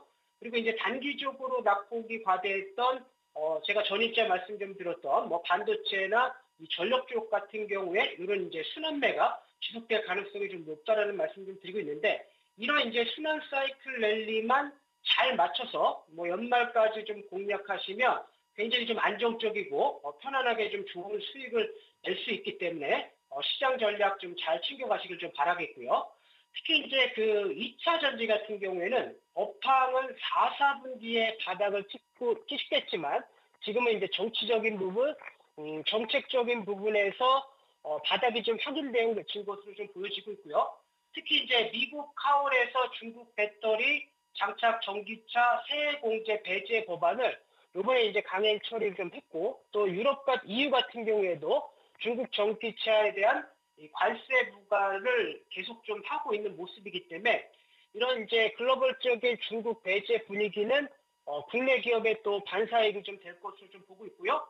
또 업황이 아직 돌아서지 않았음에도 불구하고 전일자 테슬라의 올해 이제 3분기 7월부터 8월 전기차 인도량이 예상치를 좀 웃도는 좋은 숫자가 좀 나와주었는데, 제가 보는 관점에서는 이제 연말에 금리가 50베이시스 포인트 추가적으로 인하하게 된다고 하면 전기차 같은 경우에는 아무래도 금액이 좀 크고 할부로 구매하는 북미 쪽에서는 할부 쪽으로 구매하는 사람들이 좀 많기 때문에 내년에는 이런 이제 금리 인하가 굉장히 좀 실적에 도움이 될 수 있다 이렇게 좀 보여지고요.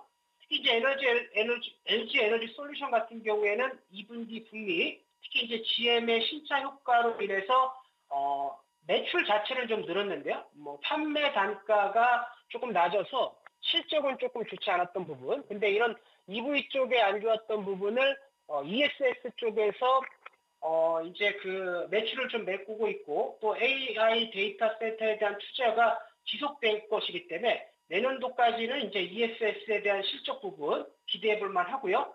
그리고 이제 분기 실적 자체는 조금 안 좋았지만 이 AMPIC, 특히 보조금이 좀 좋게 나오면서 실적이 좀 개선된 부분이 있기 때문에 2차 전지 관련된 종목군들의 유일한 리스크라고 한다면 미 대선이 될 것으로 좀 보여지고, 또 미 대선이 좀 끝난다라고 한다면, 물론 이제 해리스가 당선이 된다면 빠른 상승, 또 트럼프 대통령이 당선이 된다고 한다면 물림목 이후에 올라가는 그런 파동으로 판단하시고 대응 전략 좀 세우시면 될 것 같습니다.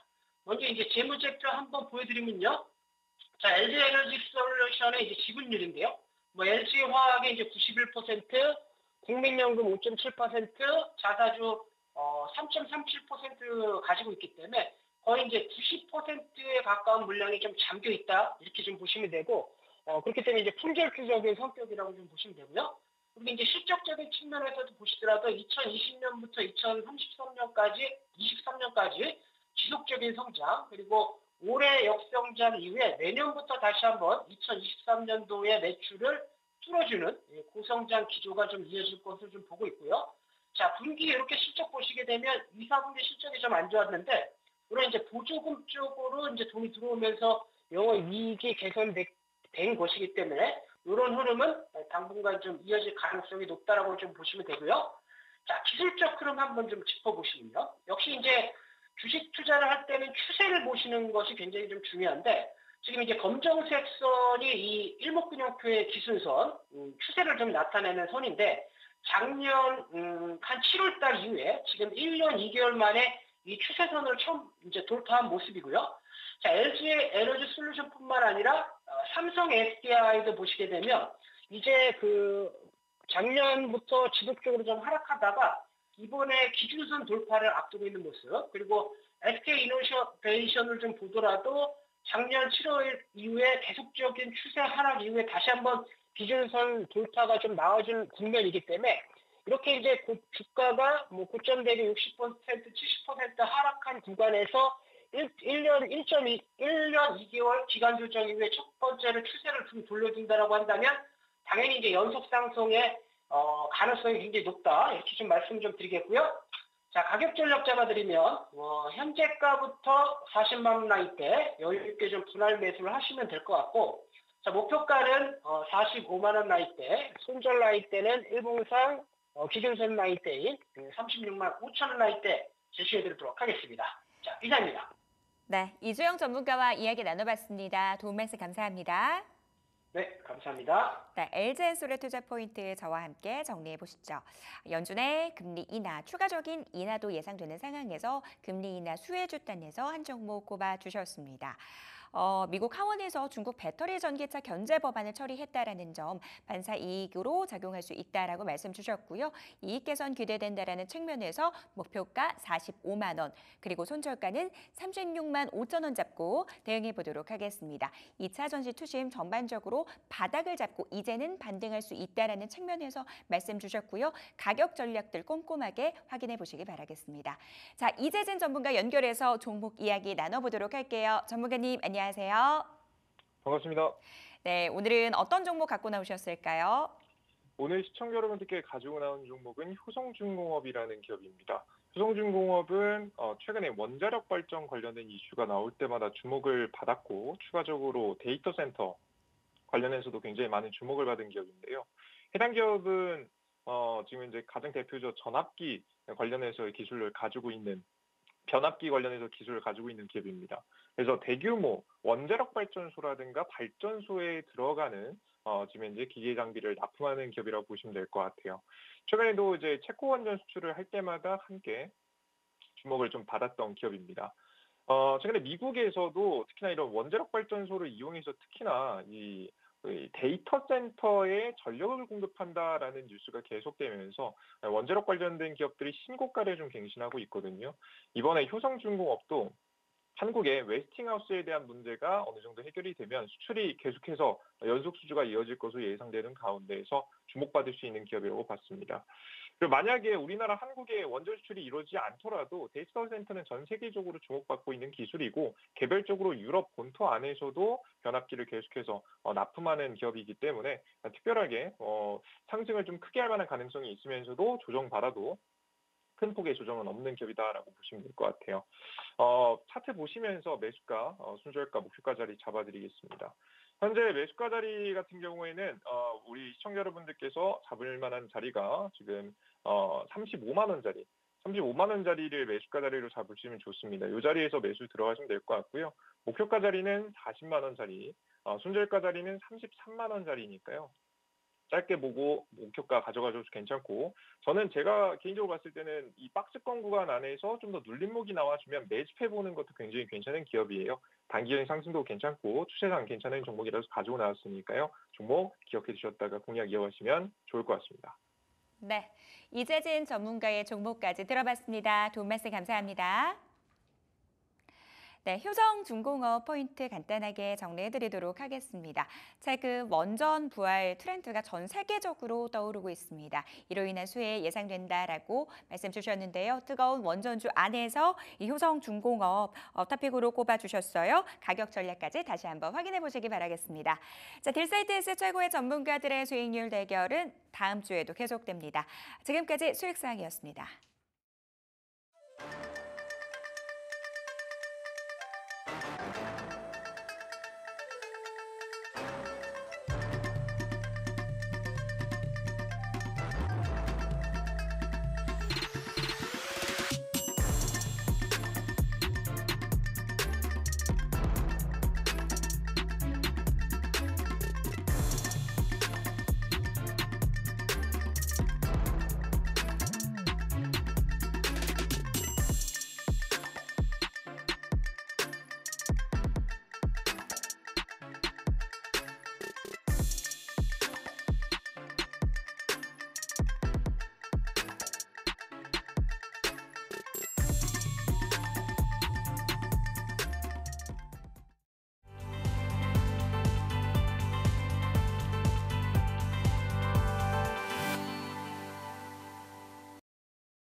현재 시간 3시 10분 지나가고 있습니다. 라스트 빅딜 함께 하시죠. 자, 오늘 시장 안에서 주목받았던 종목들 정리해 보고요. 종가 매수 여부 확인하겠습니다. 네, 오늘은 김태성 ISF 본부장, 이주호 SB인베스트 본부장과 함께하겠습니다. 어서 오십시오. 네, 안녕하세요. 종목 이야기 나눠보도록 할게요. 자, 오늘의 첫 번째 종목은 이녹스 첨단 소재입니다. 미국 하원에서 이 중국 디스플레이 기업에 대한 제재를 추진한다라는 뉴스가 나오면서 관련주 단에서 상승이 나와주고 있습니다. 이 종목에 대한 두 분의 의견 들어볼게요. 두 분 모두 종가 매수 의견 주셨고요. 김태성 본부장님 의견 들어보겠습니다. 네, 일단 뭐 오늘 여러 가지 뉴스를 통해서 미국이 제약 바이오뿐만 아니라 전방위적으로 중국을 압박하는 이야기가 계속해서 나오고 있는 상황이라고 좀 보시면 될 것 같고요. 그로 인해 지금 OLED 쪽에 대한 부분도 규제를 할 수도 있다는 가능성이 좀 제기가 됐습니다.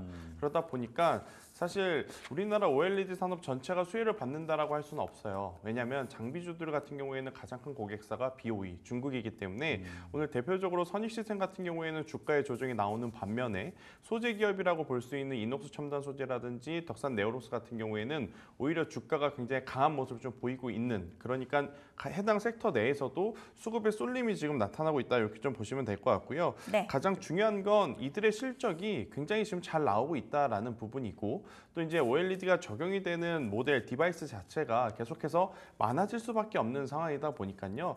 저는 일단 장비 쪽을 사실은 원픽으로 봤었지만 뉴스가 나온 이상 장비 쪽을 계속해서 바라보기보다는 그 안에서 변화가 조금 필요하지 않을까 싶어서 이녹스 첨단 소재, 즉 소재 쪽을 한번 바라보시는 게 맞지 않겠나라는 의견을 한번 드려보도록 하겠습니다. 네, 자, 소재 쪽을 바라보자. 이녹스 첨단 소재에 대해서 두 분 다 종가 매수 의견을 말씀해 주셨고요. 자, 다음 종목 보겠습니다. 자, 리노 공업인데요. 스마트폰의 수요 부진에도 하반기 실적 개선 전망이 나왔습니다. 자, 리노 공업 종가 매수 의견 여쭤보겠습니다. 들어주세요. 자, 두 분 다 자신 있게 동그라미 들어주셨습니다. 이주호 본부장님 의견 들어볼게요. 네, 리노공업 같은 경우는 사실 뭐 HBM 대장 역할을 했었던 종목이기도 한데 최근에 조정을 많이 받았었습니다. 근데 역시나 이 기업의 가치를 조금 본다고 한다면 오늘 뭐 반도체 전반적으로 상승이 나왔지만 이 리노공업 같은 경우는 작년 기준으로 영업이익률이 40%가 넘고 올해도 40%가 넘을 예정입니다. 그만큼 마진율이 높다라는 거고요. 돈을 잘 벌고 있다라는 겁니다. 재무 상태도 굉장히 건전하고요. 근데 지금 보면은 이 테스트 소켓 분야에서 지금 어떻게 보면 리노공업은 포거핀 방식이고요. 그다음에 ISC 같은 경우는 실리콘 러버 방식입니다.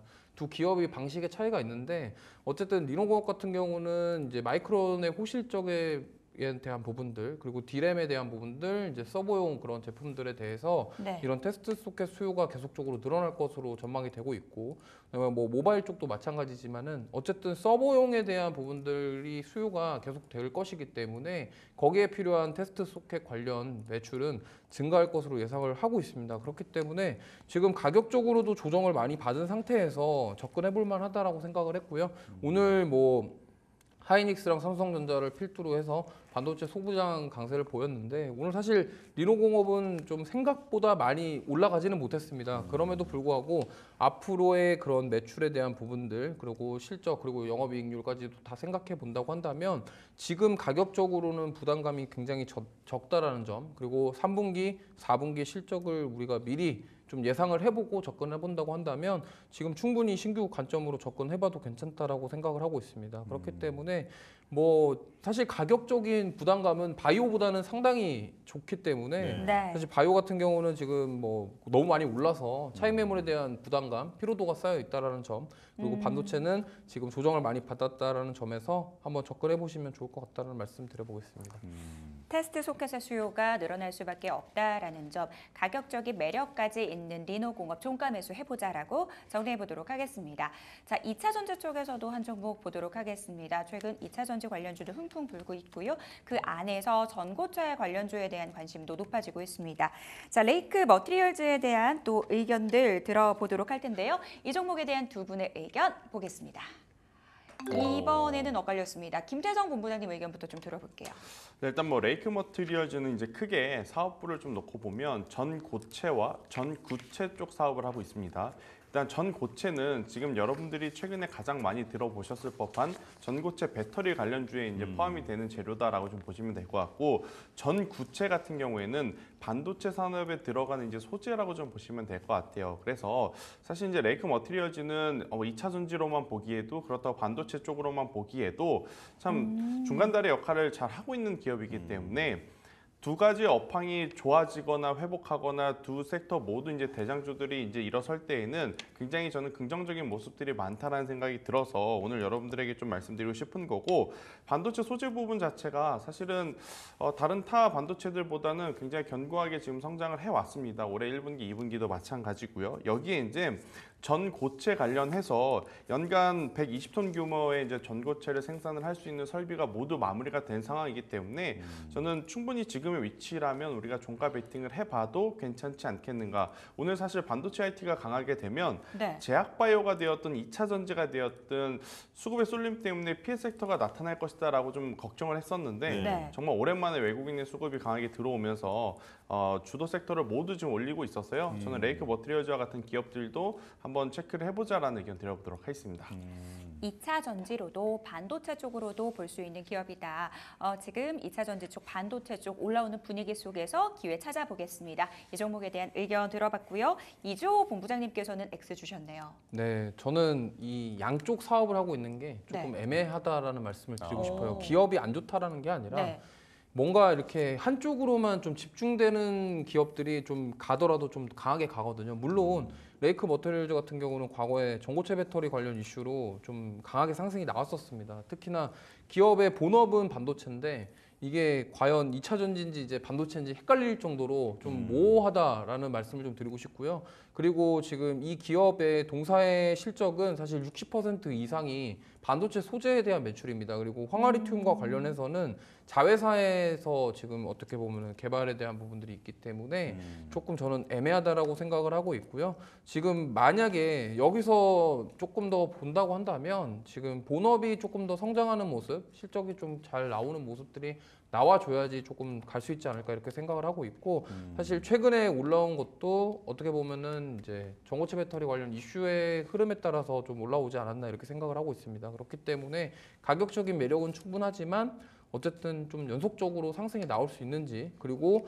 오늘 반도체 소부장단에서는 좀 강하게 상승이 나왔지만 사실 어떻게 보면은 리노공업처럼 좀 약한 흐름이 나왔어요. 그렇기 때문에 오히려 지금 어떻게 보면은 최근에 올라온 게 진짜로 그 전고체 배터리 이슈 때문에 올라온 게 아닌가라고 생각이 좀 들고 있기 때문에 앞으로 좀 추이를 좀 지켜보시면서 오늘이 아니라 조금 지켜보고 접근하자라는 생각으로 X 드렸습니다. 네. 자, 이제 바로 다음 종목 보겠습니다. 뉴프렉스인데요. 지금 메타의 전장용 FPCB, 연성 PCB를 공급한다는 소식에 지금 주가가 거의 20% 가깝게 강세를 보이고 있는데 지금 메타가 증강현실 스마트 안경 라이언이라고 하는 제품을 지금 내놨다고 하죠. 자, 새로운 제품이라서 많은 소비자들의 관심이 갈 것 같은데요. 자, 이제 뉴프렉스에 대한 종가 매수 의견 들어보겠습니다. 보여주시죠. 자, 갸우뚱하시면서 네. OX로 나뉘었습니다. 자, 김태성 본부장님, 뭐가 그렇게 헷갈리는 겁니까? 일단 오늘 보여준 거래량을 기준으로 보면 저도 충분히 추가적인 상승세는 가능해 보인다라고 좀 말씀드릴 수 있을 것 같은데 일단 제가 조금은 이제 불편하게 생각하는 부분이 이제 두 가지입니다. 그러니까 오늘 이렇게 크게 상승을 했음에도 불구하고 시가총액이 아직까지도 1,500억을 넘지 못하는 지금 상황이기 때문에 이 이야기는 즉 작은 거래량을 가지고 주가가 올라갈 수도 있지만 반대로 하방 변동성도 좀 나올 수 있기에 그 부분을 좀 유의하실 수 있는 분에게만 적합하지 않을까라는 의견을 한번 드려보도록 하겠고요. 사실 이 AR이라고 하는 기술 자체가 그동안에 없었던 기술이 새롭게 나온 것은 아닙니다. 계속해서 이제 때가 되면 거론이 됐었던 기술이고 또 올해 초만 하더라도 애플에서도 또 AR에 대한 이야기가 나왔지만 그동안의 패턴을 놓고 보면 한번 시장에서 큰 관심을 받다가 사그라들었던 그러한 흐름들이 좀 많았었거든요. 그래서 시세가 날 때 대응을 좀 저는 잘해야 되지 않을까라는 생각이 들어서 안 올라간다라는 의미의 X보다는 변동성에 좀 유의를 하실 수 있는 분들만 접근을 하시는 게 맞지 않을까라는 전략을 드려보도록 하겠습니다. 네, 지금 변동성 말씀을 해주셨는데 그럼 그 변동성은 좀 뭐 어쩔 수 없다 하더라도 지금 이제 시세 추세에 대해서는 어떻게 보세요? 앞으로 우상향할 거라고 보십니까? 저는 충분히 가능하다라고 좀 보고 있고요. 그리고 최근에 그 빅테크 기업들과 미국 기업 기준으로 봤을 때도 메타가 생각보다 강합니다. 그러니까 오라이언이라고 하는 이런 AR이 아니더라도 지금 광고 매출을 통해서도 굉장히 좋은 성과를 내고 있고 정말 빅테크 기업들 지금 우리의 시선이 모두 애플이냐 엔비디아냐 테슬라 여기에만 쏠려 있어서 메타가 좀 소외가 된 감이 없지 않아 있지만 그들의 주가 상승 탄력 또한 굉장히 강하기에 우리나라 기업들은 또 잘 가는 기업과 엮이면 시세 강하게 나오지 않습니까? 그쵸, 예. 그렇기 때문에 저는 추가적인 상승세 충분히 가능하다 생각이 들고 있고 유사 섹터에 제 이름과 똑같은 기업이 하나 있습니다. 태성이라고 있는데 또 이 기업도 지금 FPCB 쪽에서 또 52주 그러니까 역사적인 신고가 영역으로 지금 가고 있는 상황이라서 후발주자들 충분히 따라갈 만하다라는 의견 드리겠습니다. 네, 메타발 FPCB 시장이 또 본격적으로 열리게 되면 또 추가 상승 모멘텀이 될 수도 있을 것 같다라는 생각이 드는데요. 자, 이주호 본부장님은 처음부터 동그라미를 주셨죠. 자, 어떤 의견입니까? 네, 뭐 사실 과거에 올해 1월달에 이제 비전 프로 이슈 받으면서 지금 네. 뉴프렉스가 좀 주가가 굉장히 많이 올랐었거든요, 단기간에.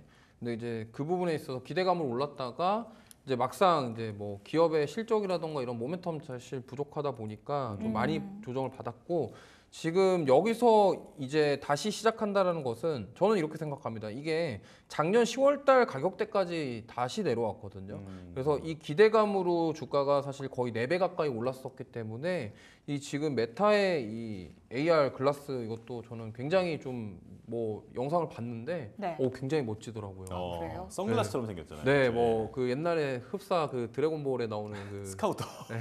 약간 그런 느낌도 나고요. 좀 전투력 뭐 측정기요. 이런 네. 말씀 좀 드린 그렇지만 그게 이제 AR을 통해서 뭐 제품의 구매라던가 그러니까 메타가 가장 잘하는 게 지금 광고 사업이거든요. 지금 인스타그램과 이런 광고를 통해서 굉장히 큰 수익을 돈을 잘 벌고 있고요. 그렇다고 한다면 메타가 지금 만들어 가려고 하는 사업이 뭐 엔비디아라던가 구글과는 좀 다른 결이다라고 저는 생각을 해요. 그렇다고 한다면 AR 글라스를 통해서 결국에는 상업화를 할 것이고 거기서 바로 뭐 물건을 구매를 한다거나 이러한 좀 뭐 확장되는 요소들이 저는 충분히 가능성이 있다고 생각하기 때문에 메타가 메타라고 이름을 바꾼 이유가 메타버스 때문이었거든요. 예. 근데 거기에 어쨌든 보면 이거 좀 약간 얘기가 샜는데 그래서 뉴프렉스는 거기에 들어가는 연성회로 기판 왜냐면 지금 FPCB는 어떻게 보면은 플렉서블 PCB라고 해서 잘 구부러지는 그러니까 예. 지금 흔히 많이들 사용하시는 에어팟 같은 경우가 콩나물 머리처럼 이렇게 구부러져 있잖아요. 네. 그런데 들어가는 PCB를 생산하고 실제로 메타에서 오큘러스라는 제품에 과거에 납품한 이력이 있기 때문에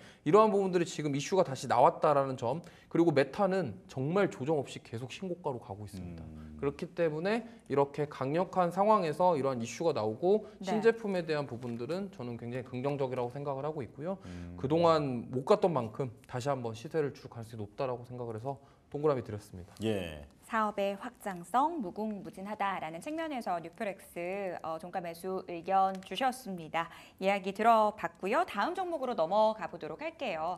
자, AI 쪽 튀어오를 때 함께 오르는 쪽 전력기기 쪽입니다. 이쪽에서도 한번 기회 찾아보도록 할 텐데요. 자, HD 현대일렉트릭 장중에 주가 급등이 나왔습니다. 이 종목에 대한 두 분의 의견 들어보겠습니다.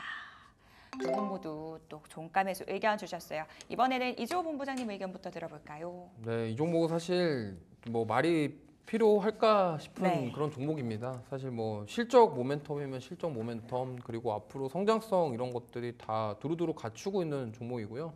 사실 뭐 미국 빅테크 기업들의 그런 AI 투자가 계속되는 한 저는 변압기 이런 전력기기 쪽은 계속적으로 상승 나올 가능성이 높다라고 생각을 하고 있습니다. 그렇다고 해서 실적이 안 나오는 것도 아니고 계속적으로 2분기에도 어닝 서프라이즈였고 3분기 하반기까지도 계속적으로 실적 모멘텀을 가지고 있는 그런 상황이고, 또한 미국 대선이 끝나면 사실 보통 이제 미국 대선이 끝나고 나서 인프라 투자에 대한 이야기가 계속 나옵니다. 그러면 어쨌든 지금 미국의 그런 송전 배전 이쪽이 노후화되었고 새로 인프라를 구축해야 되는 상황이기 때문에 그쪽에 대한 데이터 센터에 대한 수요도 있지만 지금 인프라에 대한 수요도 같이 병행돼서 좀 이슈가 될 가능성이 높기 때문에 그 부분을 생각한다고 한다면 지금 이렇게 조정 이후에 다시 강하게 올라오는 이런 상황에서 조금 저는 다시 따라가 보셔도 괜찮지 않을까 이렇게 생각을 하고 있기 때문에 예. 두 가지 모멘텀들을 기준을 잡으시고 좀 올해까지도 보시면 좋을 종목이다 이렇게 말씀드리겠습니다. 데이터 센터에 더해지는 인프라 모멘텀까지 종목 종가 매수 해보자라고 말씀 주셨고요. 김태성 본부장님 덧붙여서 얘기 들어볼게요. 뭐 더 이상 드릴 말씀 없는 것 같아요. 굉장히 지금 좋은 기업이고 네. 지금 뭐 하나 빠지지 않지만 그래도 하나 우리가 일정 부분의 리스크는 좀 관리를 해야 될 부분을 말씀을 드려보면 가파르게 올라온 주가인 것 같습니다. 아무리 이제 좋은 기업이라 할지라도 현재 구간에서 수급의 이제 연속성을 좀 체크를 하셔야 될 것 같아요. 연속성이 나온다면 당연히 이제 올해 하반기까지 지속적으로 이제 끌고 가도 되겠지만, 만약에 이제 수급이 여기서 이제 멈추면서 오히려 반도체 쪽을 또 선택을 하게 되면 현 구간에서 횡보할 가능성도 저는 굉장히 높아 보인다라는 생각이 들거든요. 그래서 네. 단기적으로 좀 뭔가 결판을 내고자 공격적인 투자를 하시기보다는 저는 적립식으로 이제 투자를 하는 방식이 오히려 HD현대일렉트릭에는 맞지 않을까라는 생각이 들고 있고, 오히려 단기 시세를 좀 노리실 분들 같은 경우에는 유사 섹터 안에 제일일렉트릭이라고 하는 기업이 있거든요. 이 기업 같은 경우에는 이제 미국의 이튼사 하고의 계약 체결 소식이 좀 있기 때문에 저는 여러 가지 좀 투자의 포인트를 한번 영역을 확장을 해서 이해를 해보시는 것도 괜찮다라는 의견 들어보도록 하겠습니다. 단기적으로 접근하기보다는 중장기적으로 좀 모아가는 전략이 유효해 보인다라고 HD 현대일렉트릭에 대해서 이야기 들어봤습니다. 자, 시간이 좀 남아서 두 분께 추가적인 질문 드리도록 하겠습니다. 오늘 마이크론 실적 발표를 필두로 반도체주에 그래도 반등 강하게 나와주고 있습니다. 근데 이게 진짜 반등의 시작인 건지, 아니면 우리가 또 10월 초에 그리고 10월 말에 삼성전자와 SK하이닉스 실적 발표 대기하고 있잖아요. 이걸 확인해야 되는 건지 궁금해지는데요. 반도체 완벽하게 턴했다라고 보시는 건지 좀 궁금한데요. 이주호 본부장님부터 의견 좀 들어볼게요. 이게 돌다리도 두드려 봐야 된다고. 네. 마이크론이 실적이 잘 나왔고 가이던스가 잘 나왔지만 이게 또 삼성전자랑 하이닉스는 어떻게 될지 모릅니다. 그렇기 때문에 이게 좀 저는 지켜봐야 된다라고 생각을 해요. 물론 이제 당연히 저도 좀 지수가 좀 코스피 3000 이상까지 갔으면 좋겠지만 네. 그래도 지금 만약에 삼성전자랑 SK하이닉스가 예상했던 것처럼 실적이 안 좋게 나온다고 한다면 충격을 받을 가능성도 있기 때문에 지금 외국인의 수급을 보면은 삼성전자는 진짜 계속 팔고 있거든요. 그러다 보니까 이게 만약에 진짜로 충격이 더해진다고 한다면 뭐 마이크론처럼 그렇게 강한 시세를 주기는 어렵지 않을까 이렇게 생각합니다. 하지만 지금 분위기는 거의 뭐 연말까지 이제 산타랠리 오지 않을까 반도체 섹터에서 그런 느낌이라서 그래서 말씀을 좀 드리고 싶은 거는 신규 접근을 하신다고 한다면 괜찮은데 만약에 내가 비중이 어느 정도 있다, 뭐 하이닉스랑 삼성도 비중이 좀 많은데 여기서 확대를 생각한다 그러면 일단 10월 실적까지는 좀 지켜보시는 게 어떨까. 그래서 만약에 나는 비중이 별로 없어서 지금 괜찮다 하시면은 비중 확대나 신규 접근 괜찮거든요. 근데 나는 지금 하이닉스에 너무 많다. 그런데 여기 많은데 여기서 더 넣는다 이거는 물타기. 조금 부담스러울 수 있기 때문에 그것만 개인 그런 상황에 따라서 잘 결정하시면 좋을 것 같고요. 역시나 반도체가 올라가야 우리나라 지수가 올라가기 때문에 당연히 반도체는 앞으로 가야 될 수가 있다라고 저는 생각을 하지만 그래도 계속적으로 충격이 있을 수도 있다라는 점을 꼭 우리가 경계를 하면서 대응하시면 좋을 것 같습니다. 같은 질문에 대한 또 김태성 본부장님의 답도 궁금해지거든요. 일단 고민이 될 수밖에 없죠. 특히나 뭐 최근에 불편함에 저점 매수를 노리신 분들은 오늘 행복하실 것 같고요. 그동안에 불편해서 추가 매수 못하신 분들 같은 경우에는 지금이라도 해야 되나 고민이 될 수밖에 없는데 저는 일단 저점에서 매수하신 분들 같은 경우에는 조금은 더 끌고 가보자. 이게 이제 당연한 이야기이지만 이렇게밖에 말씀드릴 수밖에 없을 것 같고 고점에 지금 물려 계신 분들 같은 경우에는 일단 조금 더 지켜보는데 언제까지 지켜볼 것이냐? 저는 이들이 3분기 실적까지 정말 우리에게 좋은 숫자를 보이면 그때는 수급의 질이 완전히 달라질 가능성이 높다 생각이 들어요. 그때 오히려 비중을 확대를 하시는 게 지금은 맞지 않을까 싶어서 저는 기존에 높은 가격대에 몰려 계신 분들 같은 경우에는 조금만 좀 기다려보자라는 의견 드리도록 하겠습니다. 구만전자에 들고 계신 분들 지금 사실 보유자 관점에서 많은 분들이 좀 시청을 하고 계실 것 같아요. 일단은 그래도 돌다리도 두드려보고 가자라는 측면에서 삼성전자와 하이닉스의 실적 발표 이후에 대응해보는 게 좋겠다라는 두 분의 공통적인 의견까지 들어봤습니다. 저희는 마감 시보 듣고 돌아올게요.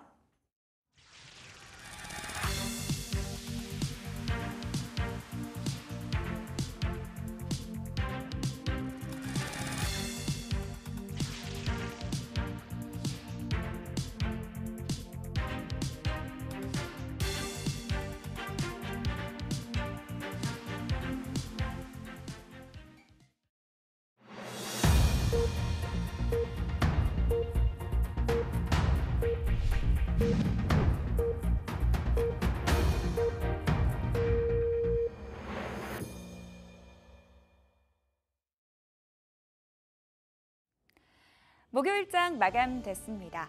시장이 기다렸었던 마이크론 테크놀로지의 실적 발표, 결국 지수 반전의 강한 이벤트가 됐습니다. 시장 컨센을 상회하는 호실적 보여줬고요. 전 사업부에서 강한 성장세가 확인이 됐습니다. 시장이 주목했었던 가이던스 역시 좋았는데요. 특히 데이터 센터의 디램 수요가 긍정적임을 확인할 수가 있었습니다. 오늘 장중 상승 탄력 더해진 코스피 코스닥 시장인데요. 일단 중국 경기 부양 기대감도 다시 한번 시장에서 작용을 했습니다.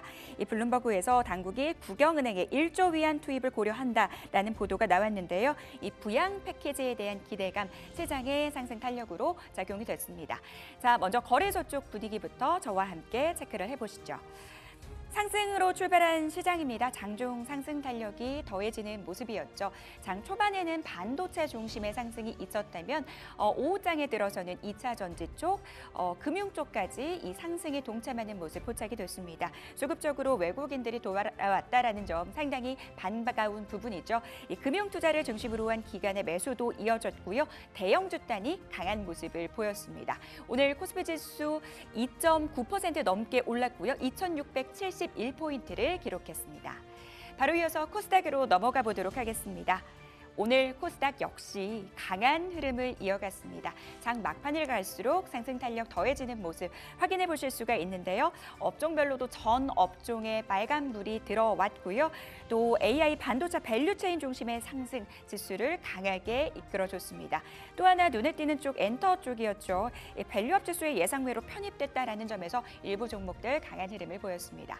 오늘 코스닥 지수 2% 넘게 올랐고요. 780선 바로 아래에서 마감이 됐습니다. 시가총액 상위 종목들의 흐름 먼저 거래소 쪽부터 확인해 보도록 하겠습니다. 자, 대장주 삼성전자와 SK하이닉스 강한 반등 확인이 됐습니다. 이 마이크론 테크놀로지의 호실적 발표 이후에 하이닉스 쪽에 이 상승 탄력이 더 강하게 나왔었죠. 12단 HBM3 양산을 시작했다. 경쟁사와 좀 이 격차를 벌렸다라는 점에서 무려 9.4%의 급등이 확인이 됐습니다. 어제 CDMO 기업들 주가가 조금 흔들렸습니다. 생물보안법 관련해서 좀 이슈가 있었는데요. 이것이 좀 오보였다라는 분석이 나오면서 삼성 바이오로직스 소폭의 반등 나와주고 있습니다. 0.48% 강세, 오늘 완성차 업체도 현대차, 기아차, 동반 강세 흐름을 이어가고 있습니다. KB금융도 강한 반등이 나와주고 있습니다. 이번 밸류업 지수에는 사실 빠지기는 했는데 이 밸류업 공시가 예정된다라는 측면에서 매수세가 유입이 됐는데요. KB금융 3.97% 강세, 이 가운데 신한지주는 6.5% 상승세, 오늘 금융주 다시 한번 강한 흐름이 연출이 됐습니다. 네이버도 강세를 보였습니다. 최근 연이어서 임원들의 자사주 매입 소식 연이어서 들려오고 있는데요. 2.8%대 상승률, 삼성 SDI가 1.5% 상승 탄력 보여준 가운데 LG화학도 2.7% 강세로 마무리가 됐습니다. 코스닥 시가총액 상위 종목들의 움직임 짚어보도록 하겠습니다. 최근 들어서 에코프로비엠과 알테오젠 간의 이 1, 2위 싸움이 치열하게 전개가 되고 있습니다. 에코프로비엠이 치고 올라오면서 시총 1위로 올라섰습니다. 무려 6%대 강한 반등 나와줬는데요. 알테오젠은 그 뒤를 바로 추격하고 있습니다. 3%대 강세, 에코프로가 3%대 상승, 엔캠 역시도 3.5%대 상승률을 기록했습니다. 오늘 삼천당 제약도 무려 7%가 넘어서는 강세가 이어졌습니다. 하지만 비만주 안에서는 희비가 교차하는 모습 포착이 됐는데요. 장중에 DXVX나 블루엠텍은 약세를 기록했는데 이 안에서도 모든 종목이 가지 않았다라는 점 함께 체크가 필요할 것 같습니다. 이 가운데 리가켄바이오는 3%대 강세, 휴젤은 2%대 상승률 기록했고요. 소부장단 안에서도 상승세 이어졌습니다. 리노공업이 2.1%대 상승률 기록했고요. HPSP는 3.7%대 강세를 기록했습니다. 아무래도 AI 반도체 밸류체인 종목들이 좀 강한 시세를 뿜어줬다라는 점 한번 체크를 해보실 필요가 있을 것 같은데요. PSK홀딩스, 테크윙 등의 종목들 강한 시세를 보여줬습니다. 시가총액 상위 종목들의 움직임까지 짚어봤습니다. 내일의 전략 세워보도록 할 텐데요. 김태성 본부장님, 내일장 우리 뭐 봐야 될까요? 일단 뭐 정말 오랜만에 우리나라 증시에 그것도 삼성전자와 SK하이닉스가 동반으로 상승한 날이 아닌가라는 생각이 듭니다. 그러면 결국엔 이들을 통해서 들어온 외국인의 수급이 내일도 연속적으로 들어오는지 여부를 꼭 체크를 하셔야 될 것 같고, 예를 들어서 이거죠. 오늘 100주 들어왔는데 내일 70주, 80주 나가면 아무 의미가 없습니다. 오늘 100주 들어왔고 내일 뭐 요일적으로 이제 금요일이기도 하고 오늘 굉장히 강하게 올라왔던 탓에 잠시 쉬어간다 하더라도 어느 정도의, 그러니까 우리가 납득할 만한 정도의 이제 매도 물량만 출회가 된다라고 하면 저는 주말 쉬고 와서 다음 주까지도 여전히 좋은 모습을 좀 보일 가능성이 높지 않을까라는 생각이 들어서요. 외국인의 수급 한 번 더 체크를 하셔야 될 것 같고, 또 앞서서 이제 제가 한번 언급드렸지만 네. 오늘 다행스럽게도 반도체 강하면서 제약바이오 2차전지 모두 강합니다. 근데 이제 내일 요일적으로 수급이 강하게 붙지 않았을 때 일정 부분 차익 매도 물량이 나올 수 있는 섹터들이 좀 있거든요. 네. 반도체가 강하면 제약바이오나 2차전지에서 좀 나올 수 있고, 반도체가 쉬어가면 또 이제 제약바이오나 2차전지가 나름 더 선방을 할 수는 있을 것 같은데, 네. 이러한 수급 쏠림을 좀 체크를 하시면서 비중 조절을 유연하게 대응을 하셔야 되지 않을까 하는 의견 드리겠습니다.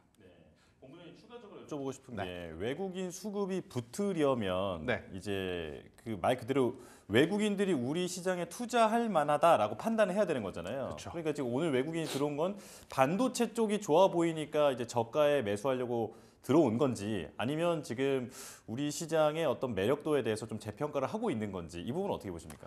사실 금투세가 정확하게 마무리가 되지 않으면 우리 시장에 메리트가 있다라고 보기에는 그들도 참 어려울 겁니다. 그런데 오늘 이렇게 들어올 수 있었던 이유 중에 하나는 마이크론이 사실은 유사 업계에서 3위거든요. 네. 그럼 글로벌 1, 2위는 누구냐? 삼성전자와 SK하이닉스입니다. 네. 3위 기업이 이렇게 잘 나오면 1, 2위 기업은 당연히 더 잘 나올 가능성이 높다라는 관점에서 지금의 저점 매수세를 좀 이용한 수급이 들어왔던 상황인데, 이어질지 안 이어질지는 조금 더 보셔야 될 것 같다는 의견 드리겠습니다. 알겠습니다. 자, 이주호 본부장님께도 여쭤볼게요. 자, 내일 체크해야 할 부분 짚어주실까요?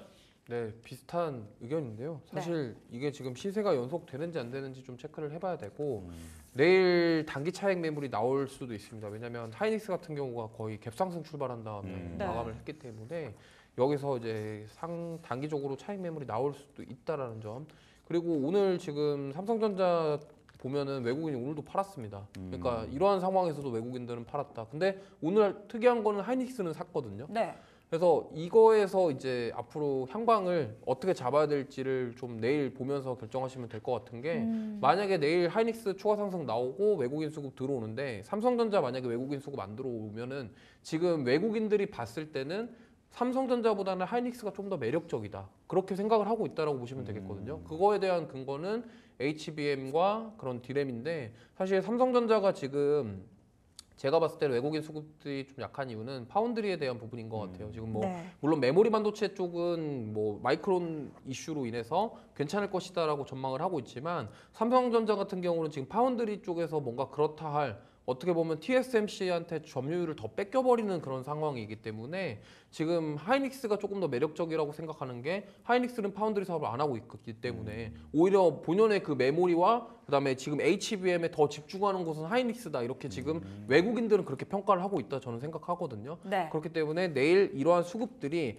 만약에 삼성전자가 변할지 아니면 하이닉스는 오늘 외국인 수급이 그대로 이어질지 이런 것들을 좀 체크해 보시는 게 좋을 것 같습니다. 예. 두 분 모두 이 시세 연속성 체크가 필요하다라고 말씀 주셨어요. 외국인들이 삼성전자는 팔고 SK 하이닉스는 이 사는 것에 숨겨진 함의에 대해서도 좀 우리가 생각해 볼 필요가 있다라는 이 궁금증 한번 던져 주셨습니다.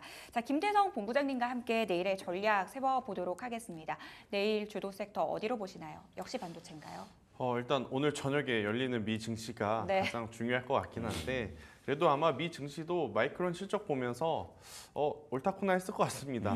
이렇게 되면 결국엔 또다시 빅테크 기업들이 올라가면서 내일 우리나라도 이제 반도체 IT를 보시는 게 좋을 것 같은데 앞서 이제 이주호 본부장님께서 이야기하신 대로 디램만 볼 거냐 아니면 HBM 쪽에 조금 더 특화된 쪽으로 볼 거냐 이 부분이 이제 가장 중요할 것 같고요.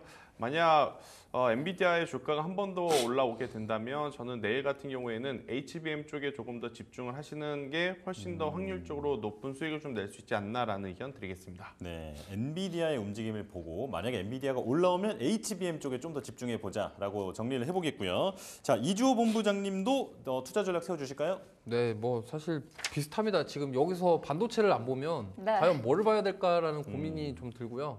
아까 말씀드렸지만 저는 메타 여기 숨어 있는 강자거든요. 그러니까 지금 어떻게 보면 매그니피센트 7 중에 지금 테슬라가 주목받고 있고 엔비디아는 당연히 주목받고 있고 근데 애플은 요즘에 지금 아이폰 16 판매가 조금 약간 좀 저조하다라는 그런 부분들 때문에 살짝 쉬어가고 있는데 지금 뭐 메타가 신제품 공개를 하고 지금 계속적으로 주가가 계속 신고가예요. 그러다 보니까 이러한 지금 매그니피센트 7 기업들의 그런 움직임들 그리고 만약에 좀 미국 증시가 계속적으로 고점인데 오늘 파월의장이 또 연설이 있거든요.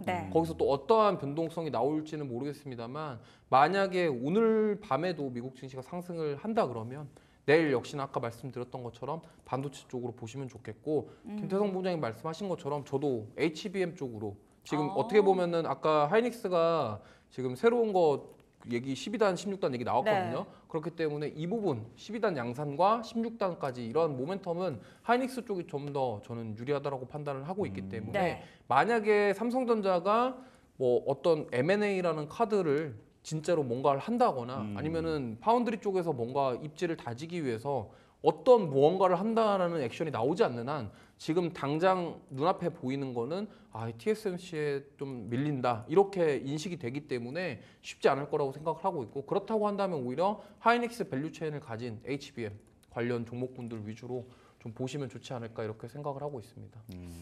지금 시장 안에서 반도체를 안 보면 뭘 볼까라는 이 문장에서 모든 게 함축되어 있는 것 같습니다. 두 분 모두 HBM 쪽에 좀 포커스를 두고 시장 대응해 보자라고 말씀해 주셨고요. 간밤 특히 엔비디아의 주가가 또 강한 상승이 나온다면 그 확률이 더 높아진다라는 부분들 언급해 주셨습니다.